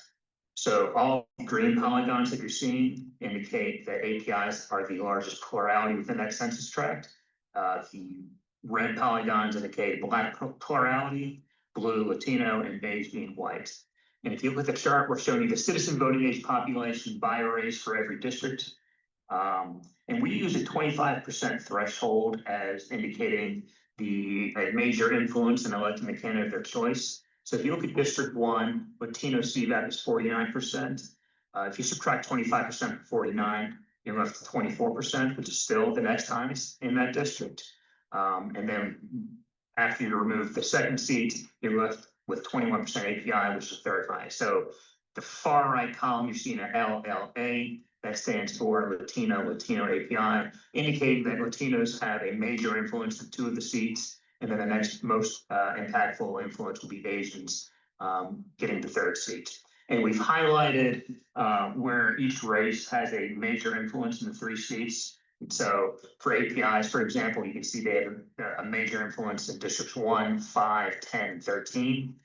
Blacks have a major influence in 3 districts, 8, 9, and 10. But in district 8, they're getting 2, so that's at 4 total, and so forth. The next few maps, I really wanted to push gerrymandering as much as I possibly could. In this map, I'm trying to pack all the community's colors and white voters into single districts as much as I possibly could. This map isn't very realistic, but it was kind of an exercise in showing if you really went crazy and tried to gerrymander as much as possible, what would happen? And so you can see 13 in the middle here is kind of a crazy looking district, maybe not realistic, but we wanted to make it extreme just to make a point. And so this is in this map, I'm trying to pack particularly APIs of Black into as few districts as possible. So, all Black voters, are in District Two, or the majority of them are packed in District Two, and API voters, I'm combining Chinatown and Koreatown in one single district. And then again, when it comes to Latinos and whites, I'm trying to pack them into single districts as well. And so 15 is very, very white, same with 13, and so forth. And when you look at the map, you still find out that you have a large influence for all racial minorities. API is getting 3, and Black voters still getting 3 seats.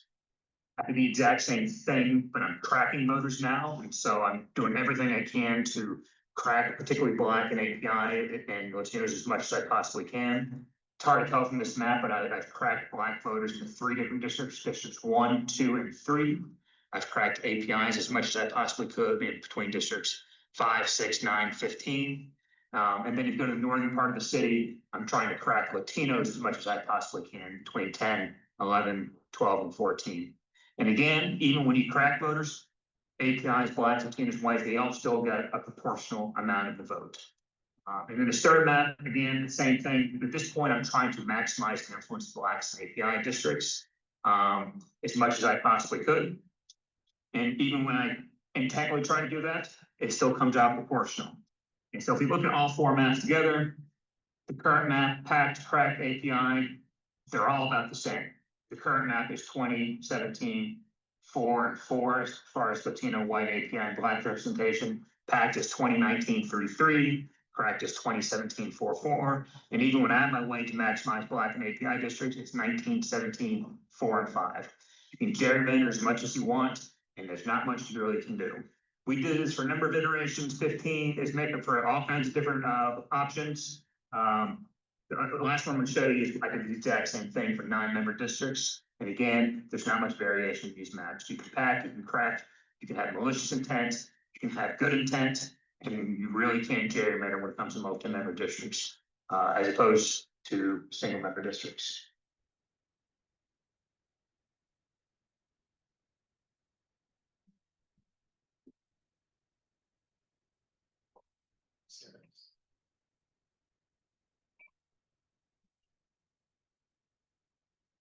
What's happening? Okay, we're getting there. Just have to find the right Yeah. again. Go to your head. So I think it's behind. Like back there. No, I'm not. It's still screen share. this one, and then we go to window, and then we go to, You get like a 5-minute warning, it's awesome. it's this one. Yeah. Here, Okay, we're back. There we go. this one? Yes. Perfect. So the key takeaway is 3 terms. The maps, proportional ratios voting delivers diverse and proportional representation. For the city of LA, so everyone gets a seat at the table of representatives. And can you just go back 1 slide? Just want to make sure you guys were able to see that it's clear in the video. Go ahead. So beyond race coalitions and communities of interest, as I mentioned earlier, LA politics isn't just about race. People vote and organize around different issues like land use, housing, public safety, transit, homelessness, amongst others. So it appears to us to build those coalitions within the same district instead of forcing one winner doing this zero-sum game that we often see. Next slide. So the thing with the independent district commission is obviously it's important, as we took the drawing the lines out of the politician's hands, but it's necessary because it's insufficient because of the limits of single seat districts. Not only getting one constituency against another and not delivering enough representation for everybody, but when we talk about accountability in single seat districts, yes, there is some accountability that goes with trying to win the majority. But what if you're a homeowner in a majority renter district or vice versa? And all the debates we're having about land use in Los Angeles over that. If you're on the losing side, there is no accountability. In a winner take all election where the winner doesn't represent the worldview that you have. And the great thing about adding the RCB to an RCB, alphabet soup there, is that you de-escalate the whole dynamic around districting compared to how it is today. Just the stakes aren't there, it's entirely different thing. So, kind of to close here, broader representation, more diverse representation. More people vote in November elections with a higher turnout and more diverse. More voters see their vote go towards electing somebody, which would be really revolutionary here. It spreads power more widely within the districts by not just having one person underneath them, having 3 members there. Next slide. What we mentioned before is PRCD diffuses concentrated power, multiple members represent each community, not just one gatekeeper. It costs less to run 1 election versus 2 elections. It ends vote splitting, it gets rid of the LA's linked problem, and it makes public finance dollars go further. And, you know, in conclusion, we understand that electoral systems and their outcomes are influenced by an ecosystem of factors. And so we are here because we believe that council expansion is necessary, and we believe that it's a crucial piece. Independent redistricting commission has been a crucial piece as well. But we believe that council expansion paired with multi-seat PRCD would be the gold standard for us. We recognize that council expander with single winner RCD would also be better, and it would be better for the status quo. But just for our own purposes, you know, we want to focus on multi-seat and why it's beneficial and why we think it's going to bring transformative change to LA. But again, they're a good resource as a resource for the single winner as well. And we're really hoping for next steps for both your committee and the division itself is to look even further at different size councils for the PRCD. We've given you some mapping, but we're limited by time here, but both more equitable democracy and Claremont Kennedy we're here from. There's the ability to go much deeper and much richer and look at very specific areas around LA and how to deal with those dynamics. Thank you. Oh, that's all, we have, okay, great. But we did run that twice as long, we're trying to do something. I really appreciate it, really, And if you want us to go back to the maps, we can. So you can see it there. I read it, or yeah, we can put. Amazing, thank you so much, that was a lot of information, we have 5 minutes left, so that's why I said that. Okay. Let's do first. Yeah, I just have a good question. I think just because we heard from 2 presenters and we're gonna hear from 1 more, I think the last 2 presenters, similar to what this presentations, they were on the same project. And so it was the 21 single members with the 5 regional. I think just really quickly want to hear your thoughts on that as like, maybe like a starting point or like your initial thoughts on it and how that can kind of forward with what your recommendation. Well, first of all, any at large or nested sewer, to let them single seat in even larger areas is a bad idea. If you're gonna elect 21 and 4, the 4 should be with proportional ranked choice voting. It's a bad idea to elect them just that way to start with. Number 2, the number of seats we think should be more than 21 or 25. And part of the reason we want to take in that step is to look, we've got mapping on all sorts of odd numbered 7, 9, 11, 13, and 15. And we think it helps. How does it change in South LA and the demographic change over time get reflected? How does Koreatown get represented in all this? One of the maps that was done by the more old democracy people drew a crazy map to connect Chinatown to Koreatown to try to make it an API district to illustrate what we can do or not do in single seat district. There's a rich layer to get into there. So while T's representing more to be better here today, I think your work would be best informed to do that. And I'll pause there. Yeah, but look, those very talented academics were operating in what they thought might be politically possible. But Sarah's presentation before also said, if we don't educate in this moment, we're missing a massive opportunity. And what I said to you at your earlier meetings was shoot big and let the council cut it back. Don't cut it back yourself, because then we'll cut it back even more. And the fact that late times came today, these concepts are going to get out and start educating, and clearly for communities of color for whom this might be more radical change for a variety of reasons. There's a lot of education and public outreach that isn't happening because the council didn't give you the resources to do a deep, long process here. And that's something we'll have to grapple with. But we could talk about what to do about that at another meeting, but I don't think that means that you don't explore at least now what would be the best case scenario.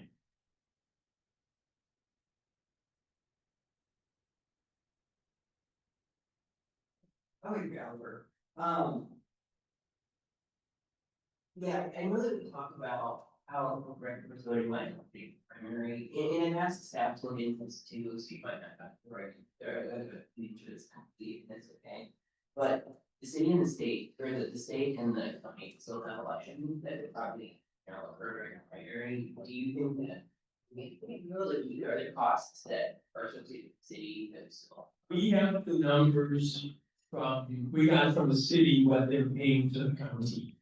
And in our earlier drafts, we didn't want to overwhelm you with all of those laws, but we have that. So the county will already hold the elections because of the state and national. So it gets down to the saving of what you are not paying them to conduct the council elections. And then there's also the benefit, the public financing national funds program is under a lot of stress. And this would apply to a single election instead of two. That makes sense, that's helpful. Have you all talked to city council members at all throughout this process, and do you have their appetite for any of these changes? We've started, but nobody is committal at this point. Yeah, and it takes longer to get those meetings. One of the members who came and spoke to you, for example, here before, said they never heard about it before and they want to sit down with us. So there's an opening, but it's tough. It's a rotation, and that's why I spoke during public comment before about the council powers. Those discussions are related. I think for us that haven't been for years, we'd love to wave a wand and just say do that without having to discuss other things, but they are things. And those discussions are deep and difficult, and we had, and that's why I was hoping you would invite those folks here. That's great. My last question is, let's say the larger commission, Let's say, the larger, the full body, they want a number smaller than 27, so it's a little bit hard to get multi members to go. Number 7. Do you still want single member, or sorry, do you still want ranked choice voting to occur in the 1,000%. those are all, I have around 2, but we're free to, right? On one of your last slides, you mentioned that RCD could potentially address linked out scenarios. What are those ones there? That might be, yeah, it might be that one. Yeah, that one. Can you speak a little bit more to that about? When Ulysses won her seat, she knocked out the incumbent in a March election. That incumbent stayed in office until the council was sworn in December. A RCD or PRCD election in November means any defeated incumbent is out within a month. And it is bad for public policy. For somebody who the public has already said, we want someone else to be in decision-making authority for that many months afterwards. So move it to November, swear everybody in December. And then just as a follow-up, in your opinion, would we need complementary reforms to prevent voter disenfranchisement during that period? Of in the current system? Of transitions? Well, if the transition is 8 months, that's bad. I don't know how you protect yourself. I don't know what kind of conflict, certainly, you can all imagine weird conflict of interest dynamics that might not be discovered until later, that somebody gets into because they know they're on the house. There are a lot of scenarios there. So. I mean, if you don't think the council is willing to even get rid of primaries and go to general election RCV, then one of the things to tell them is you are condoning a situation that not only has lower turnout, you say you're for diversity, you know it's lower, less diverse turnout than primary, but you're also allowing this kind of system where they come in and see them strong. Another one of the nice small advantages is, you may remember from the last mayor's race, 3 candidates dropped out after early voting had begun. People who cast early votes, for those people lost their vote entirely. If you had ranked choice voting for those races, then their vote just goes to the next choice. And it's also the case with people who are voting absentee who are in the military, who tend to send their votes in early. So it's just a lot of good advantages of that system. What's your ideal range of society seats, the high end? And Look. I used to live in Stockholm. They had 900,000 people, they had 100 seats. That's not happening here. In a perfect world. New York and Chicago are we have 15 council districts now. We heard one of our great public speakers before talk about not wanting to have super large districts. If we had 15 3-seat districts, amazing. That's probably not gonna happen.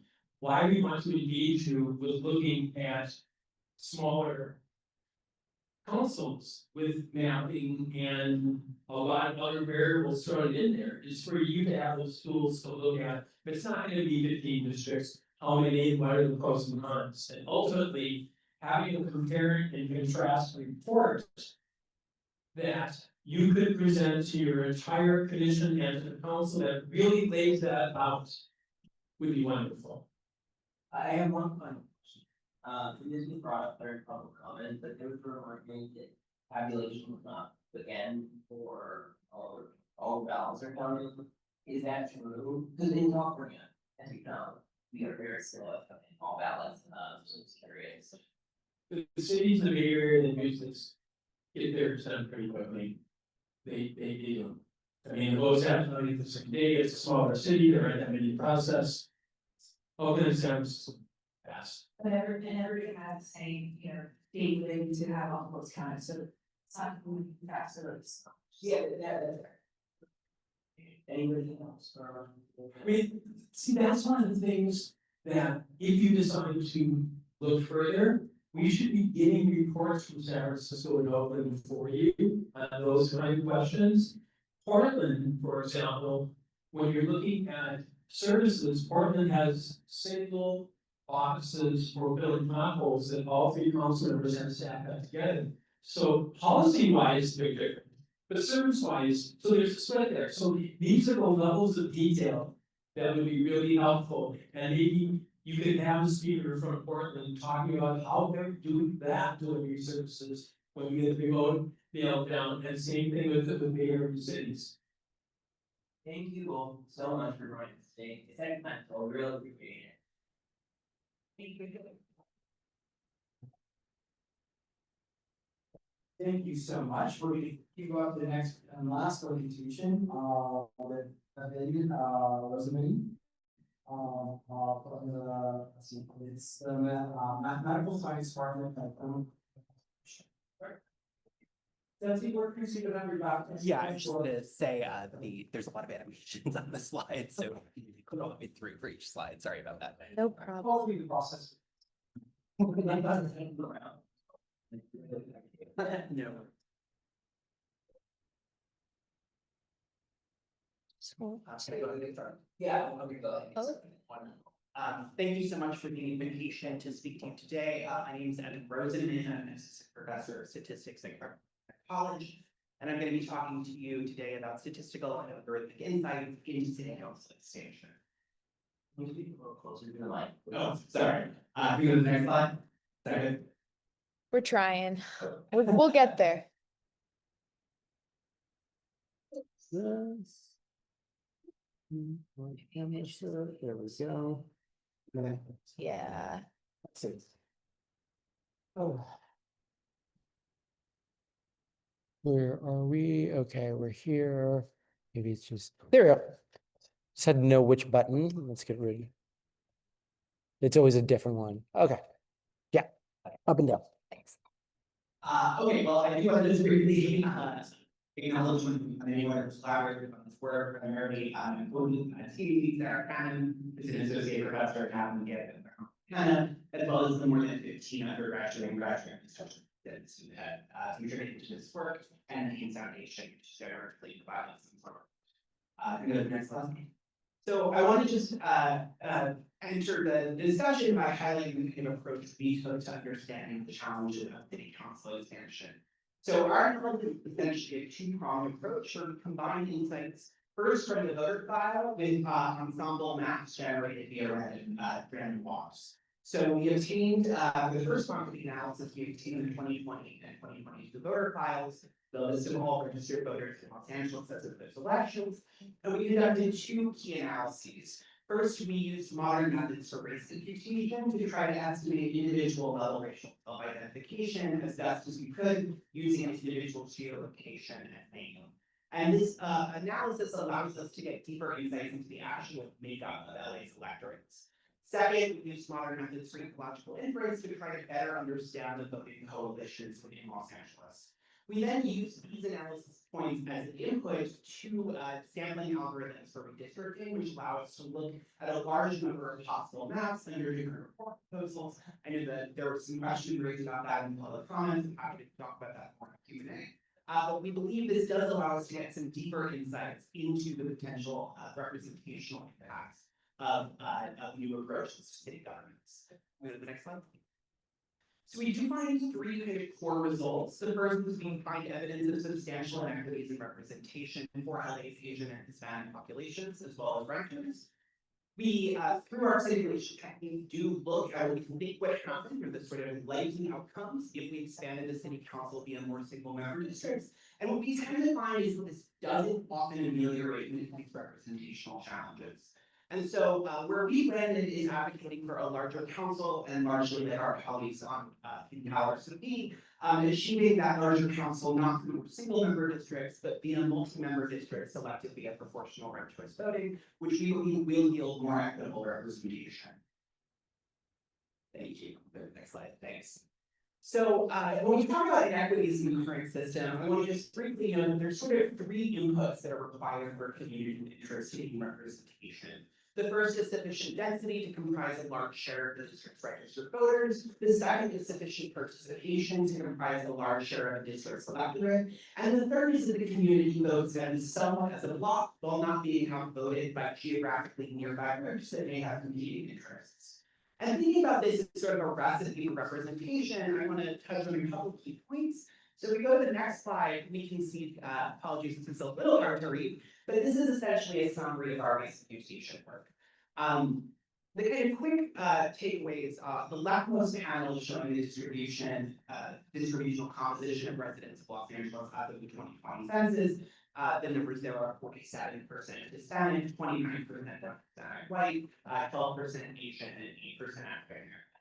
And as we move from left to right, we're moving from residents to registered voters to the composition of the 2020 electorate, the 2020 primary, and then the 2022 general and primary. The key point I want to emphasize is that in orange, we see that essentially the share comprising white voters is expanding as we move left to right. In green, the share comprising Hispanic voters has declined. And we see that by the 2022 primary, for example, we've actually fully flipped the numbers from the underlying population. We estimate that electorate was 47% white and 29% Hispanic. Between the sort of over-representation of white voters and the under-representation of Latino voters, we find that the Black and Asian communities roughly match their registered voter share in the electorates in these elections. Go to the next slide. A second kind of key ingredient, as we mentioned, is essentially the compactness or density of various communities within Los Angeles. So I believe you've now seen several versions of plots like this, but the kind of key point I want to emphasize is simply that large swaths of the city are overwhelmingly communities that are quite heavily comprised of Hispanic or white residents. For the two smaller communities of Los Angeles, we see somewhat divergent. So in particular, the Asian community of Los Angeles is significantly more diffuse. We see the brighter colors representing areas of higher density are quite sort of small on the map. They're hard to pick out, especially around places like Koreatown and Chinatown. And we don't see areas of very compact Asian voters. The Black community, by contrast, we do see this area in South Central Los Angeles that does have higher density sort of the Black community and then less diffusion throughout the city. Now, if we think about all of these inputs, and go to the next slide, where we can see at the council level, the council district level, some of the representational impacts, just in terms of who's selecting. So these spots on the right are for the 2022 election, the composition of, again, the population, registered voters, the general election, and the primary voters. And there's a lot of numbers from here, but the kind of key takeaways I want to emphasize are first simply that while we have 7 council districts that have majority Hispanic populations, only 4 actually have majority Hispanic electorates. Contrarily, we have only 3 council districts that are majority white by population, but up to 6 council districts that have majority white electorates in prime. And lastly, because of the diffusion issue I highlighted on the last slide, we know that no electorate in any council district in either the general or the primary was more than about 1/6 Asian American. So the community never came close to attaining a majority. One final kind of set of numbers, the next slide, to kind of emphasize these where this lands. Apologies, these numbers are quite small. Is we can actually look at the electorate that voted for the sitting councilors after the 2022 election. So we look at the 14 contested city council elections in 2020 and 2022. We exclude CBD, which was uncontested in 2020, and we just look at who actually voted in the elections that selected the councilors. Note that 8 of those 14 councilors won in the primary and 6 in the general. So this is sort of a mishmash, primary, general, and 2 different elections. But in general, what we find is about 800,000 voters actually selected LA's city council as of 2022, and that population, because of the reasons we just talked about, was quite different from the underlying LA voting population. We estimated it was 31% Hispanic and 46% white. So the electorate that actually selected the council is again sort of the inverse in terms of proportion of the underlying city population. Now, in the final column, we're using a slightly different metric, but one that I also think is important to emphasize. This is the percent of members of each community who we estimate via our ecological inference voted for the winning councilor. So what percentage of voters who were in that 800,000 that selected the council, what percentage of voters from each community actually voted for the winner? We know that the numbers for Hispanic voters are a little below those white voters. 57% voted for the winner, we estimate, versus 59% for white voters. But the more notable number is the one directly below that. It's a little hard to read, but we actually estimate that only 49% of Asian American voters voted for their city councilor after these elections. So a small majority of Asian Americans in Los Angeles, we estimate, actually voted for a person other than the one who wound up representing them on the city council. Continue onward, actually pass this slide. I just want to briefly note that these same kinds of approaches needn't necessarily focus particularly on only communities of interest vis-a-vis ethnicity. So we did a number of other analyses just to look at other communities that they face similar challenges in attaining representation. The first we looked at was multifamily dwelling residents. We can look at this population because the voter file lists individuals' addresses, so we can infer if they live in multifamily dwellings, we can directly infer their residence. But this is a rough proxy, but less frequent than the record density in Los Angeles. And again, we find this is a community that comprises 36% of registered voters. But nonetheless, they comprise the majority of registered voters only in one district, and because they vote at a slightly lower rate, they actually never comprise the majority of any general. And I want to note that this community may, is not that dissimilar from those who live in single-family detached homes. We estimate that in a lot of elections, they tend to vote roughly 5 to 7 points more towards the blue or progressive side. But we do see larger differences in some important measures. So notably Prop 21, with the local rec control initiative, we see a 20-point divergence between what these voters preferred and those who live in single-family detached homes. Just to say that their interests may converge in some important things. And lastly, we'll note also that political minorities are a fairly obvious group that we can highlight as struggling to attain representation in the council, right? So as of 2022, only 58% of Angelenos were registered Democrats, and you have 14, 15 members of the council who are Democrats. And this is by virtue of the fact largely that Democrats comprise a plurality of registered voters in every council district.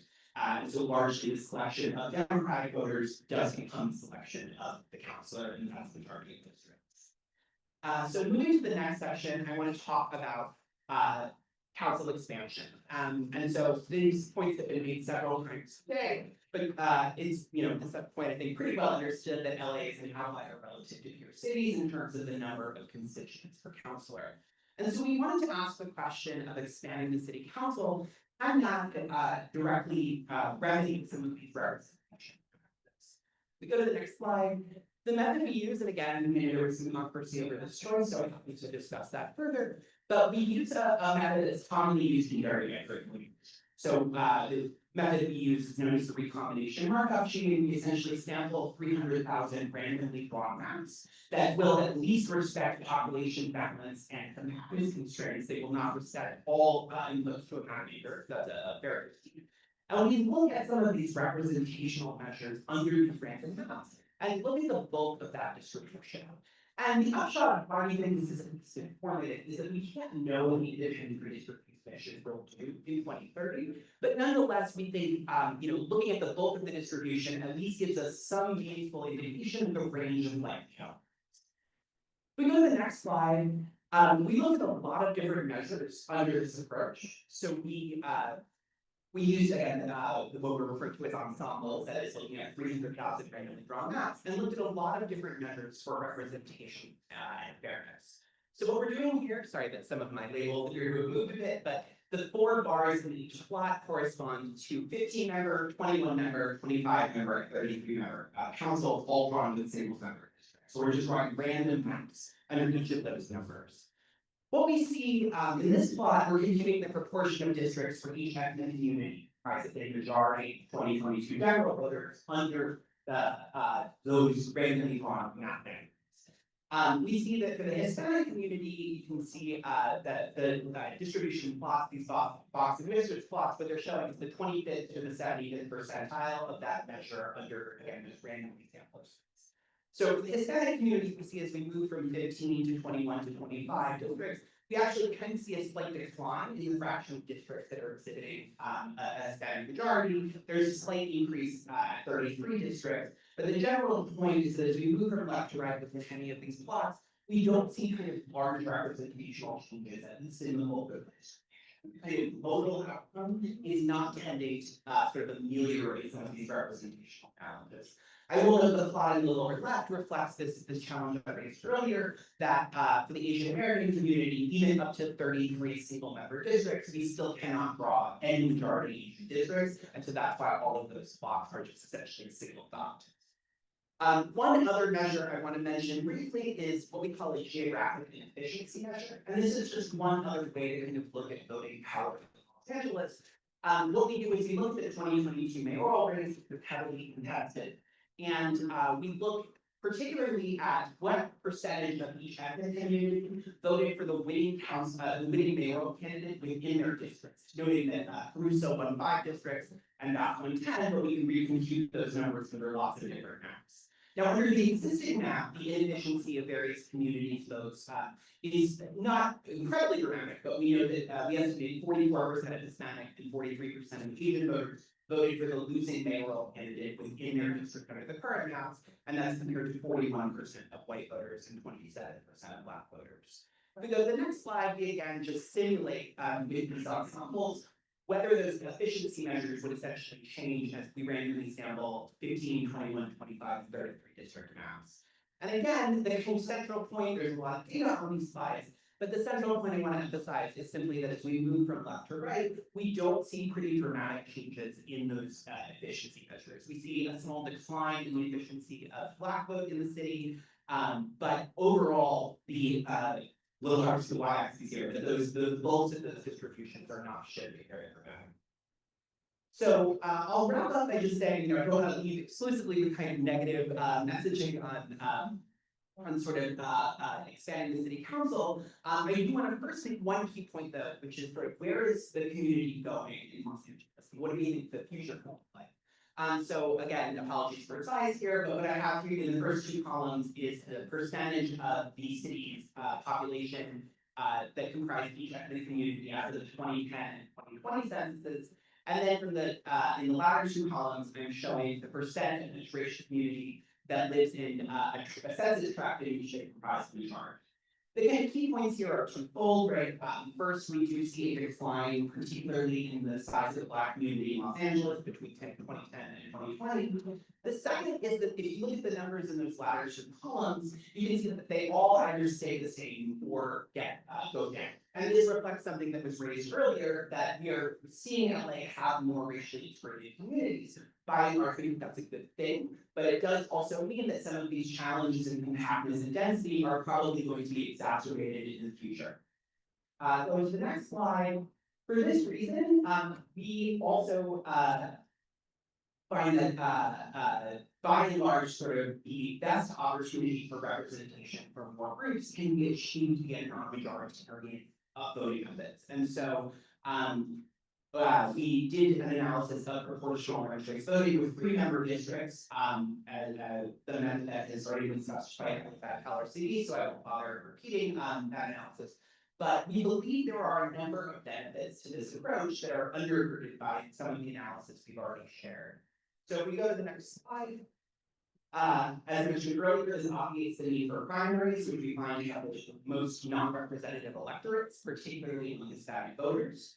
It also allows communities that do not comprise the geographic majority within any geographic unit to attain representation. And this, individuals can disagree on whether or not this is an advantage or not, but it does reduce the number of districts that have to be drawn in order to attain a larger council. Now, I think that may reduce some conflict with, for example, resource allocation, although it also can induce other conflicts in terms of larger districts and their applications.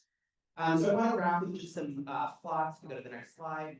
Again, apologies that there's a lot of numbers up here, but what we looked at are basically what the opportunities look like for different communities, simulating under this idea, what if we achieved a council of a given size, via multi-member districts versus single-member districts. And we are, as mentioned earlier, using 50% and 25% thresholds for basically how much the community comprises of the electorate, acknowledging that those may be significantly higher than are necessary for a community to attain representation.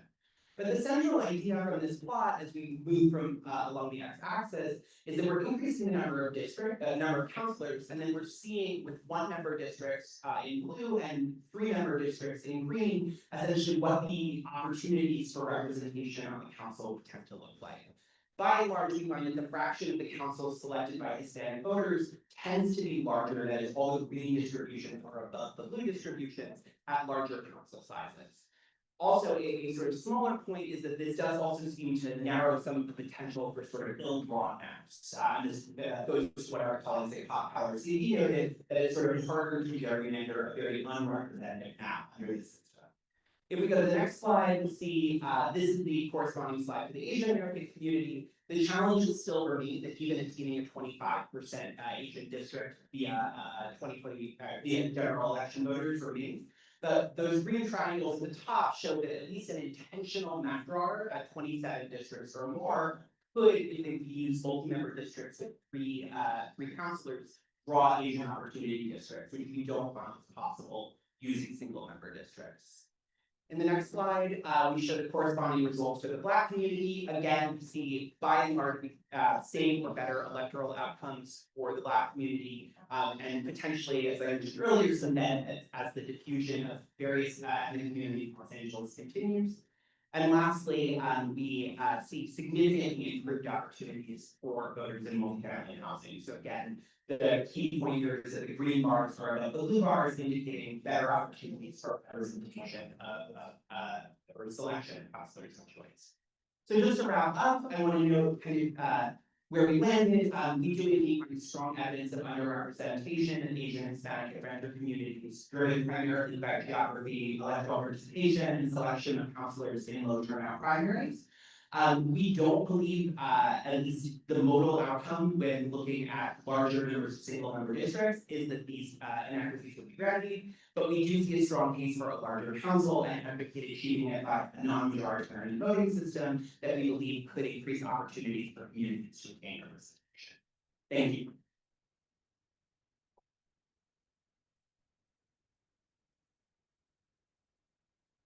Great, thank you so much.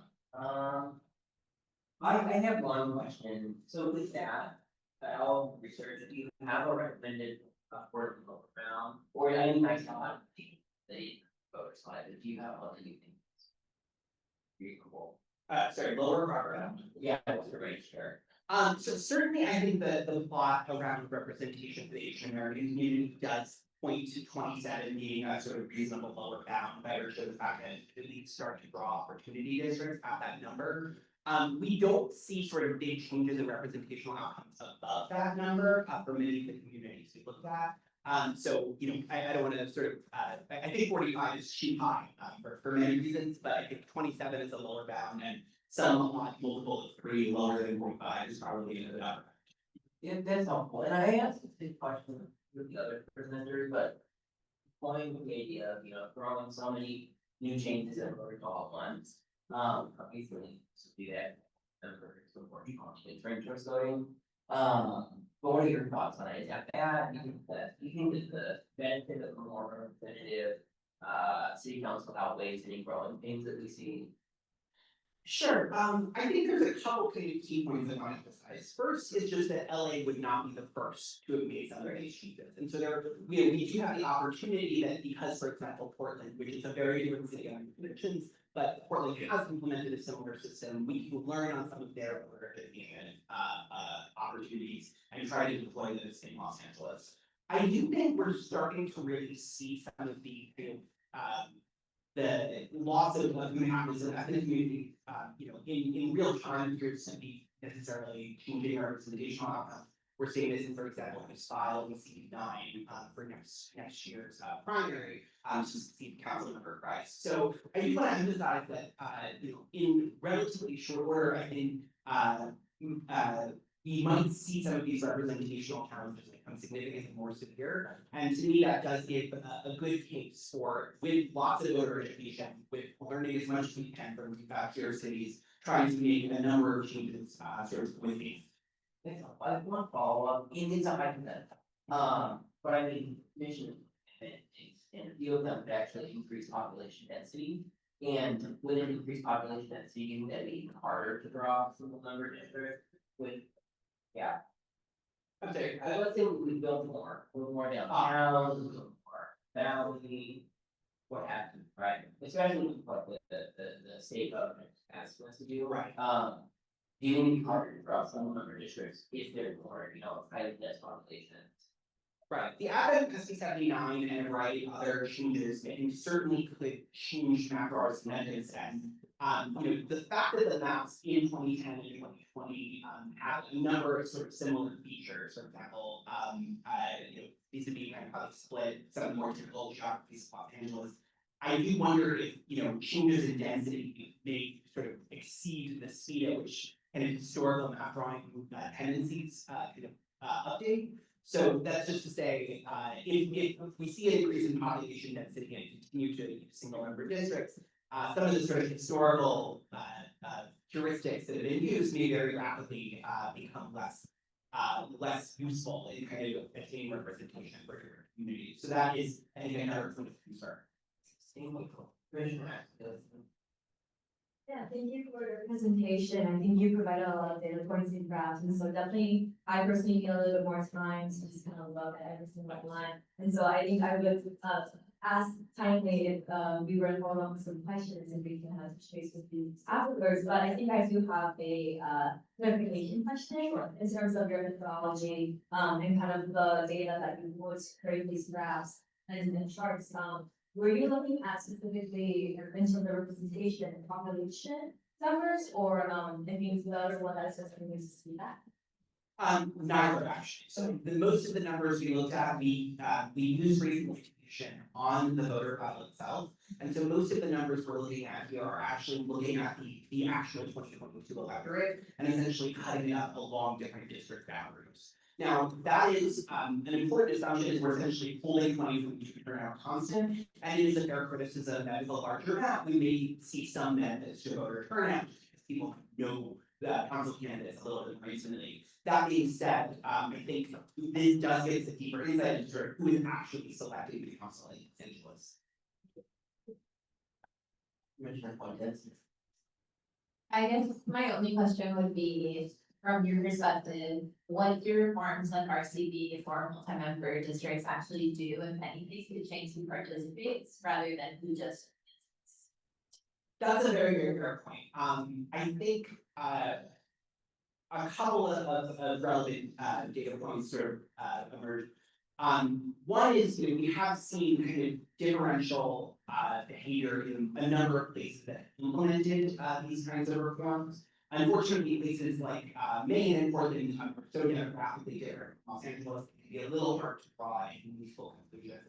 I will say we did some preliminary analysis looking at the New York primaries in 2013 and 2021, as well as what happened in Alaska. And we see kind of very divergent behavior. So, and again, this is preliminary, I'm happy to follow up offline, but we did indeed see that, for example, between the 2013, the primary that selected de Blasio and the 2021 primary under RCD, we saw a significant increase in Asian American turnout between those two elections. Larger actually than the increase in the turnout rate for the white community, but we did not see a corresponding increase in the turnout rate for the Hispanic community. And looking at Alaska, we again see, you know, clearly there's some advantages, and some, preferences towards the RCD system from the state stated community. But again, the demographics are quite different. So I think, we wind up seeing kind of different communities having responded in different ways. But I think all of these point to the general issue of we should be doing everything possible to improve voter education and turnout to try to get representative electorates we can. Thank you. Great, I actually have one more question before we wrap up. I don't think we talked about it in your presentation, but we bring choice voting. When you look at a community like Los Angeles, where you have a lot of voters who might not be in the petition, or they might use, you know, another first, so their English isn't as good as the ballots, obviously change the language, but then you also add in the fact that there are a lot of information voters that vote. How do you think ranked choice voting might impact them? Because even with no intense voter education, there's a possibility that we see increases in, you know, mismatched ballots with these two subgroups over time. Like, give me thoughts on that. Yeah, I think again, our preliminary analysis in New York sort of points in sort of surprising competing directions, right? There's a large community of Asian immigrants in New York community, I see, which they're representing, and a large community of Hispanic voters in New York who also New York English in the home. And we see sort of very divergent behaviors, right? We see a real meaningful increase according to our preliminary estimates for Asian American turnout that isn't matched by the Hispanic community. So I do want to emphasize, you know, uncertainty is an important point here, and I want to be intellectually honest that it is a concern, a valid one, that these methods may, on the one hand, help minority communities attain representation, but we have to be kind of cognizant that their participation rates could potentially be harmed if there isn't sort of sufficient education. And I do again just want to emphasize learning from other cities that have implemented this, I think would give LA a unique opportunity to do a better job. Great, well, thank you so much. Oh, yeah, sorry. This is a little bit more random. For the research approach slide, you have this little bubble that talked about random walks. What? So the way in which we sample the actually the slide is the next one. The way in which we sample district maps is known as a recombination Markov chain. We can also refer to that as basically a random walk in the space of districts. What we do is we randomly select two districts that are contiguous, merge them, and then split them into. So we're sort of randomly walking through the space of all possible districting plans, and there's a good amount of research that this does appear to sample at random from the space of possible plans. Great. Well, thank you so much again for joining us. Thanks for sticking around the entire time. We really appreciate it. Thank you. Should do receive and file today's presentation. So moved. Second. Without objection, those are received and filed. Great. Now we're going to go on to items with on our agenda. So just so the commission know, there is little prepared by our staff that outlines what we talked about at the last two, meetings, and I'm gonna ask staff to just go over that. But privately, I'll explain to the public, and to our fellow commissioner, that counts as our report. So basically, using the information gathered at the last two meetings, we're going to talk about our top line opinions, thoughts, what we're thinking about moving forward, what questions we might actually ask Sam on that in their staff report, things like that. We're not gonna be looking, it'll be similar to what we do in the larger commission, but this information will be used to help guide staff, will be used to actually help guide public comment. Because we raise a question that you might disagree with, or you might get done wrong, this is the perfect time to submit. You know, really substantive public comment as opposed to I support ranked choice voting, like really answer some questions that we might have, but yeah, it's probably will work. I'll let staff get us to talk about their document a little bit, and I think it combines actually both, right, 2 and 3, so we only have to do that once. But Keith or Max or Justin. Well, we'll just start by reading item number 2, for the record, comment and discussion on issues related to officers, including reviews and charter provisions relating to the current distribution of legislative, executive, and administrative powers of elected offices. Exploring reforms, including the roles of CEO and CFO. Thank you. So what our team has done is basically done a short form document, just going over, both, items 2 and 3, CEO, CFO, and then provisions on election. And just brief summary to guide the discussion. This is not to be I'll just say that what this full staff report on government structure that will bring to you for actual deliberations is just meant for discussion and actual votes on things happens. This is just to help guide on discussion. The document for deliberation will be several times longer than this. Just a sneak preview of infrastructure and planning. Staff report is shaping up to look like it is over 30 pages at this point. Over 40. Was it 40? We're past 40 right We're now. past 40.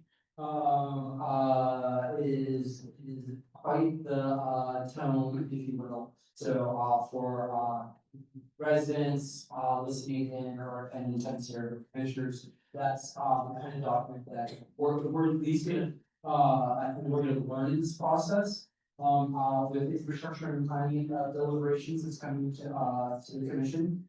But this is just a much briefer bullet points and pointing out where the charter sections are form your discussion.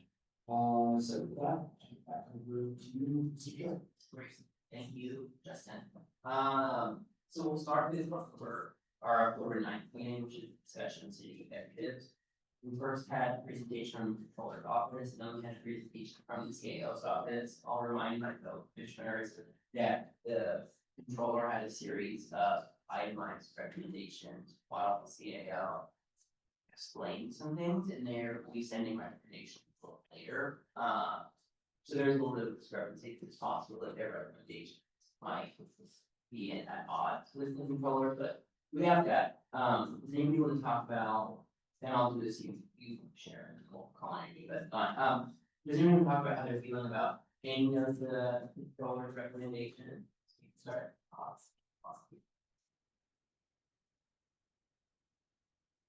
Anyone? I think I support all of the controller's recommendations. Become with that. I actually have different. I support most of the control recommendation. I think that recommendation 1, having budget independence on starter. Clarifying the audit for all city programs, also really important. Manage driving progress and use division. I think that's really important. I mean, that's thinking about maybe controller and CFO, I think. An advisory CFO is a little difficult, especially considering the CFO would have to use financial advice, but they also have broad ways to use oversight. So I think that giving someone that much power, especially once there's that much power, might have political consequences that affect policy. So I'm open to what CAO offers as rebuttal.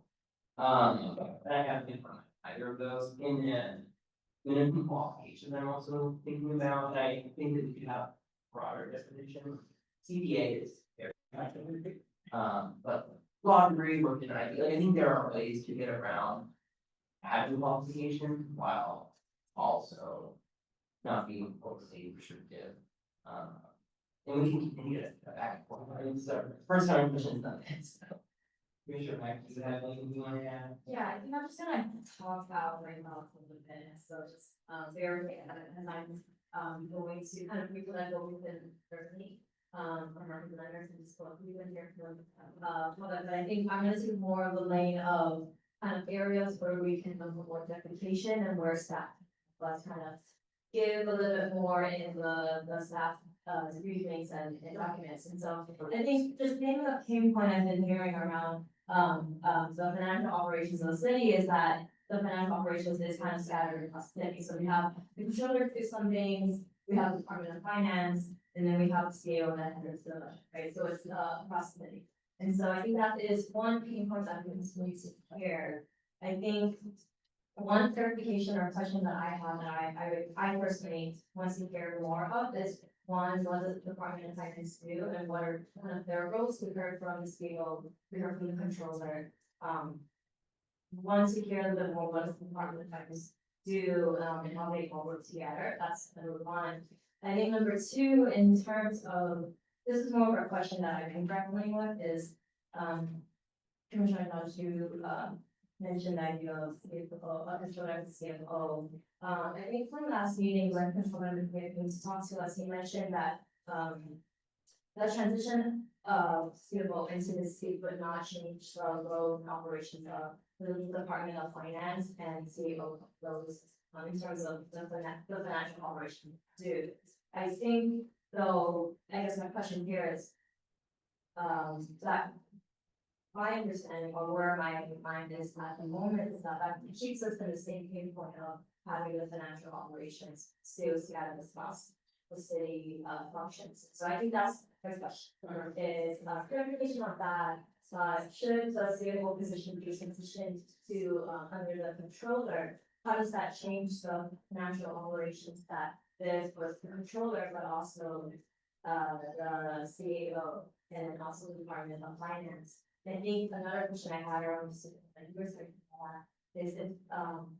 and the controllers, CFO, and they were the ones that are working and proposing a budget, but they're also the one that's doing the auditing. I'm just trying to figure out how that will work. And so I think that's another question.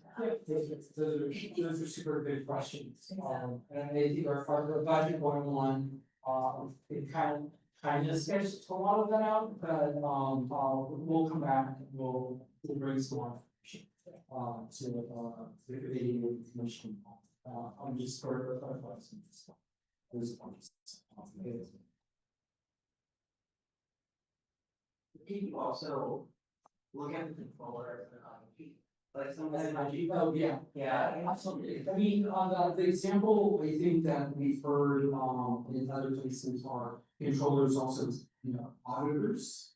I hate to, you know, I love giving Long Beach an example, where it's the city auditor, is much like the controller. In LA, and she does have that minimum quality, to run for the office, there's a minimum qualification.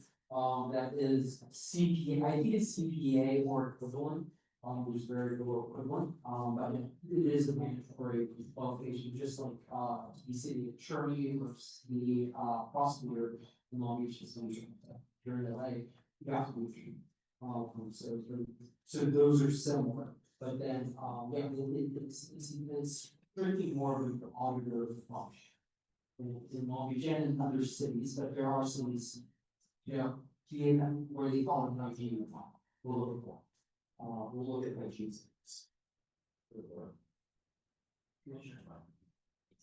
Yeah, just to a point that Commissioner Mack brought up, so with this CFO and controller being in the same wheelhouse, for lack of a better term, the mayor would still propose the budget, the council would still approve it, amend it, and then the CFO controller would have that piece of the realistic revenue projections. I feel like that was something that I feel like was really adequately hearing his office coming and presenting the disparity between what they're working when it comes to the budget. So if anything, that kind of gives me further cause to really consolidate those two roles in the same place. I don't see it as a conflict of interest necessarily. Yeah, I think it's fair. I am open to not seeing it that way. I just want to wait for scale of recommendation. They were pretty adamant about not making that, power is more official, but yeah, that's really fair. Pretty, covered. My thoughts about this. I think just adding on for would be helpful for us going forward. I think just clear delineation of what the roles of the CEO, CFO, and anything else in the CAO. Something I've been thinking about is just in the city charter right now, the organizational chart of the city is pretty outdated. So if there's something that we can refer to, that's not kind of good. And maybe you have already. But I think that's a better understanding. I think because earlier stages, like Long Beach Kings present, they show their organizational chart. Yeah. It was very different from the way that. So I think that will help our conversations in terms of figuring out kind of how well those stay. We will, I don't know if someone has that, or if it needs to be created, or if people might be scared of creating it. But also, we will dig into that. Yeah, and I have a question. Is this germane to us or to better government? It's germane to, I think you're all talking about budget stuff, which personnel, will be taken into, as well. It's a little bit, but we knew when these committees were created, there's gonna be some crossover. Definitely, when you're talking about, ID, you're also talking about ethics, absolutely. So yeah, there's unintentional and intentional crossover of those things. I don't think you're really going to stop me. Are they gonna talk about the controller's ability to not pay council member? I know we did talk about that in past meetings, but we're not talking about it here. Oh, sorry, as in, When someone has, yeah, that's more better. everyone. Right? Yeah, we They have will- that in there. Yeah, I think they're addressing that and the whole, process for removal and putting us in, with, the market of the Thomas. Also, is what that's referring to, I think they are definitely. Great. And then one last thing I'd like to add, with all of this is related to separation of powers and what checks and balances, and I think there was some way for you to visually show us what different recommendations for checks and balances, like who has which powers and which branch has. I think that's been easier said than done, honestly. Did an org chart on Comcast visually see them. And then like listing out, requirements, responsibilities, how they interact with other branches. Yeah, probably great. Anything else from my, body? Okay, well, do I have a motion to transmit recommendations, staff? So moved. Seeing no objection, we will move on to item 3, and we'll adjust in. Sure, item 3, comment and discussion on issues related to elections and voting, including reviewing city charter provisions on voting system procedures to enhance accessibility, permits, and voting. Thank you. As a reminder, our voting meeting was on 5th. We had 3 presenters, we had Lee throughout America.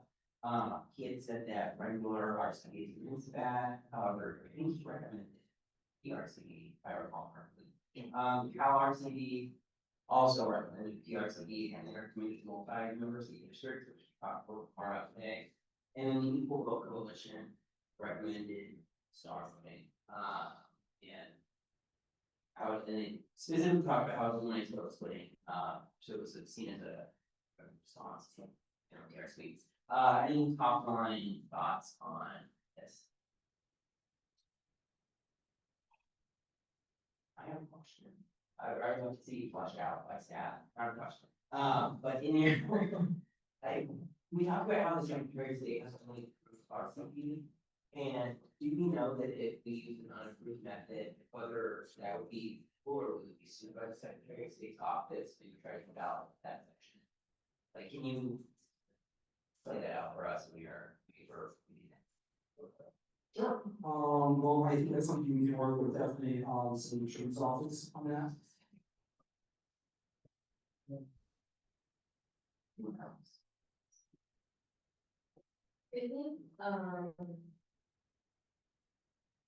First of all, just from the last presentation, I think, you asked the question around, kind of the tabulation of the counts, and I think that's where my mind is at right now, and so I know what the previous presenter, mentioned that we should branch out and hear from, cities that have done, and then what they're kind of, I think right now, the organizations and the institutions have been mainly, like, what is possible, what are some of the forms that we can talk about, but I think right now, currently, I'm thinking about implementations and kind of some, so for example, public outreach we counted and hearing from folks who have done so, and so maybe that's something we can look forward. So if you rephrase that, maybe for So I think more of the question is, would like to hear from more presenters, specifically cities who have done, RCV.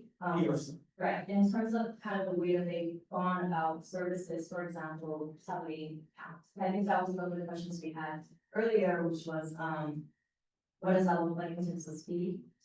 And counting. Yeah, and I know that it was brought up how this those who might start is.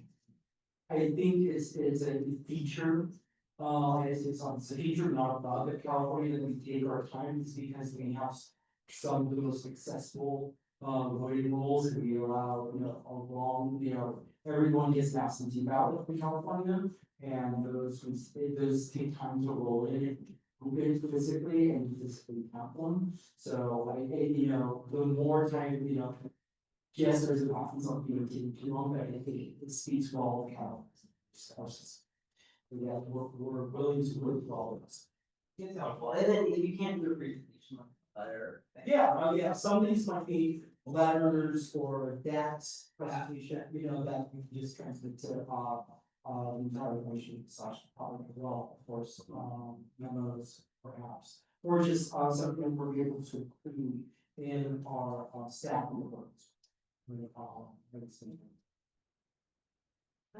For me, just thinking of where Commissioner Mountain left off, beyond just timeline and looking at what that implementation would look like there. As well as something I've been interested in more so is cost, those specifics. I know a lot of the centers have been that it would be cheaper essentially to move to the more ranked choice of men as a method, but what that would actually look like in terms of. Yeah, that'd be something that, we might not be able to do like the cost analysis here in LA, but we can ask, again, other cities, what were the cost impacts? You can see an increase, a decrease, was it even, we won't do that analysis. And then something else I'd be interested in is turnout as it relates to language access and votes, but if there are any comparisons. Yeah, and to some of the presenters' points, it's hard to compare for Delaware. But, we do have some examples of, the change, the divergence between, Latino communities and the American communities. And one question that I thought of afterwards was it was it language access? Is there a higher English, higher English levels in the AAPI communities over the Latino communities, or was it something else? So that's something I think we can dig into and find out. And maybe comps isn't the right projection, so it'd be more accurate. Yeah. Yeah. I would just on the topic of like sort of cost and visibility of transition. I was wondering if at any point, so I know this was mentioned in previous meetings that we're exploring, but inviting the Los Angeles Congressional Recorder Office to talk to us, Dean Logan. Yeah, they're in the middle of an election, so it's hard to get on their radar. But I think maybe in relation to the Long Beach, so it was counting up. Better chance maybe somebody from down, let us know. And we want on cost to voter education, really voter education. Yeah. Like voter app, that was expensive. We have to do a lot of it, so. Any projection, be comfortable, and then we get into staff report, really in-depth numbers about community. If the votes are counted, they vote incorrectly, and any critical or that.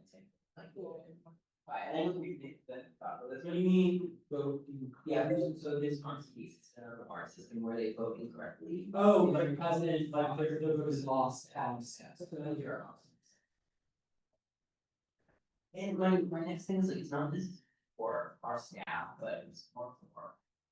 What capital merge, like if you represent the API group, African American, Black, Hispanic, and or, you know, the other races, the ethnicities, coalition, things like that.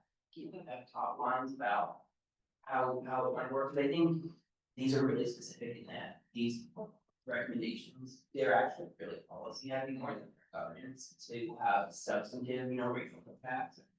Just seeing how you all, and I don't think you can respond to this, but in public comment setting, or public comments, that, like, how your members might feel, how, like, suggest voting, like, if you have specific, we have a lot of the governance who come in, but they're obviously much more policy oriented and anything else. Or if there's, or they don't have any studies. Yes, As well, we have fully open source on work group. Yeah, last thing, I think something has come up in previous meetings, but also today, this idea of one, language access, and voter education, and as we're kind of exploring, say, we're like transitioning into or imagining a different election voting system that our city is facing. So I'm wondering if somewhere in the charter, and this is moving away from the conversation of like what we should transition to, but more so is what can we, like what is possible to put in the charter that kind of solidifies the emphasis on proper voter education that is one that is potentially competent, but also prioritizes multilingual services. I know in LA County or in LA, we do prioritize that. It's naturally as in we do in LA, it's very so diverse, we have so many different communities, but I think there is power in kind of having that language in our charter. Similarly, the way that we talk about the preamble, like I think it's just a guiding of kind of the value of living in LA, and I think especially during a time where on the federal level, our communities are, it's not a given that multilingual services have been, for us to kind of reinforce that for the city of Los Angeles, I think there is value in that. And I think for me, like whether we should switch the voting system or we keep what we are currently, what we currently have right now is through this voter education is needed, and that there's a turnout gap that's happening across the city. And so I think that's kind of what I'm thinking about. I think it's like the additional hand to kind of this long conversation around. I don't think they're by any means never. I think they need to because in a situation where we do transition, I think without the educational piece and a proper cultural competent outreach, I don't think we can get what we're always getting. So I think somehow we can kind of explore, because I think as of right now, the charter, there's nothing in terms of kind of how the city operates on what they are, the services they produce, based on elections. And I think you're putting emphasis especially on language access as well. Okay. Internally, outreach to communities, so I think we're talking about fair, and this item is accessibility, fairness, and voter engagement. And I think it's part of the conversation. Yeah, okay, I agree. Yeah, that's an interesting way to look at how that can be approached in the charter. See what examples are out I think I do it more as like a safeguard to make sure that it is something that LA operates on, and in case that doesn't happen, the public and the residents of LA can go back to the charter and really emphasize that this is needed for our communities. I mean, because it keeps what you see in some places, I think it's always 2% of like, when the budget was released, there's mandatory, community engagement, sort of community meetings and hearings on, in the communities and access to budget documents and, it's kind of on the level of that hearing, but just overall, everything the city does. Is that right? Is that how I'm interpreting that? Probably, yeah. And I think even just saying like, cause like, we do it in our practice, is coordinating with the county, right? Yeah. We administer elections and the county is pretty great in terms of laying out that they mandate all 18 languages and the county, even though on state level, they don't necessarily have to do so. But I think it's just something to idea. I think, and maybe correct me if I'm wrong, I don't think we even have the city is in coordination with LA County when administering elections. Well, I believe, I think it's the county who administers the city's elections. It's people who make election. A lot of cities, some cities out there in the state of California do administer their own elections. In my time in Long Beach, it shifted from city clerk to the county administering elections, and here in LA, it's not administers the elections for the cities. So we do have to work with them. And, from the map drawing and everything. But it is something that is quite practice to the county and the number. Very balance, no balance. Did you education? Yeah. But in terms of like access, that's something you want to see enshrined in the charter, is that? I think I think it's something I'm interested in trying to explore, just because I feel like it is forward to LA and our diverse communities here, but I think also in practice, I think it's we're also not to it. So how do we be better about that, especially if we're going to pose a lot of reform and change that I think will kind of, I think we just need to ignore it to make sure that we're not inadvertently leaving communities out as we are moving along as. I think just to be, fully transparent, if I'm wrong, about recommendation of the last item. A little closer to my, to be fully transparent, I think with all the recommendations are set. And even, star, for me, the jury is still out, it's really possible with council expansion too, so I think my specific opinion would probably change, depending on the number we talk about. Then we recommend the water body, so I mean, keep submitting for public comment on things, but unlikely still, has not been made on this issue, I hope. Even the status quo. So, really feel free to submit, materials for the classes. No, right. Okay, well, we have a motion to transmit sentiments to staff, right? So. Okay, seeing no objection. As a reminder, we are not meeting next week. By the end of our committee. We'll see you all in 2 weeks. And we're really excited to have that meeting, and I will also flag that meeting that talks about city attorney. City attorney will not be assisting us with the legal matters for that, and I have a conflict of interest with the and CAO. We're still working, if you think another department, that is not city attorney, just that they're not, administrative, that also has recommendations about changes to their specific department. Yeah, do I have a motion to adjourn? If I may, just want to make sure that people are aware that we have town hall, meeting on Saturday. On the city hall, 9 AM, it is on, it is a committee on infrastructure and. So please join us on the city hall at 9 AM. Okay, the motion to adjourn. Right. Thank you.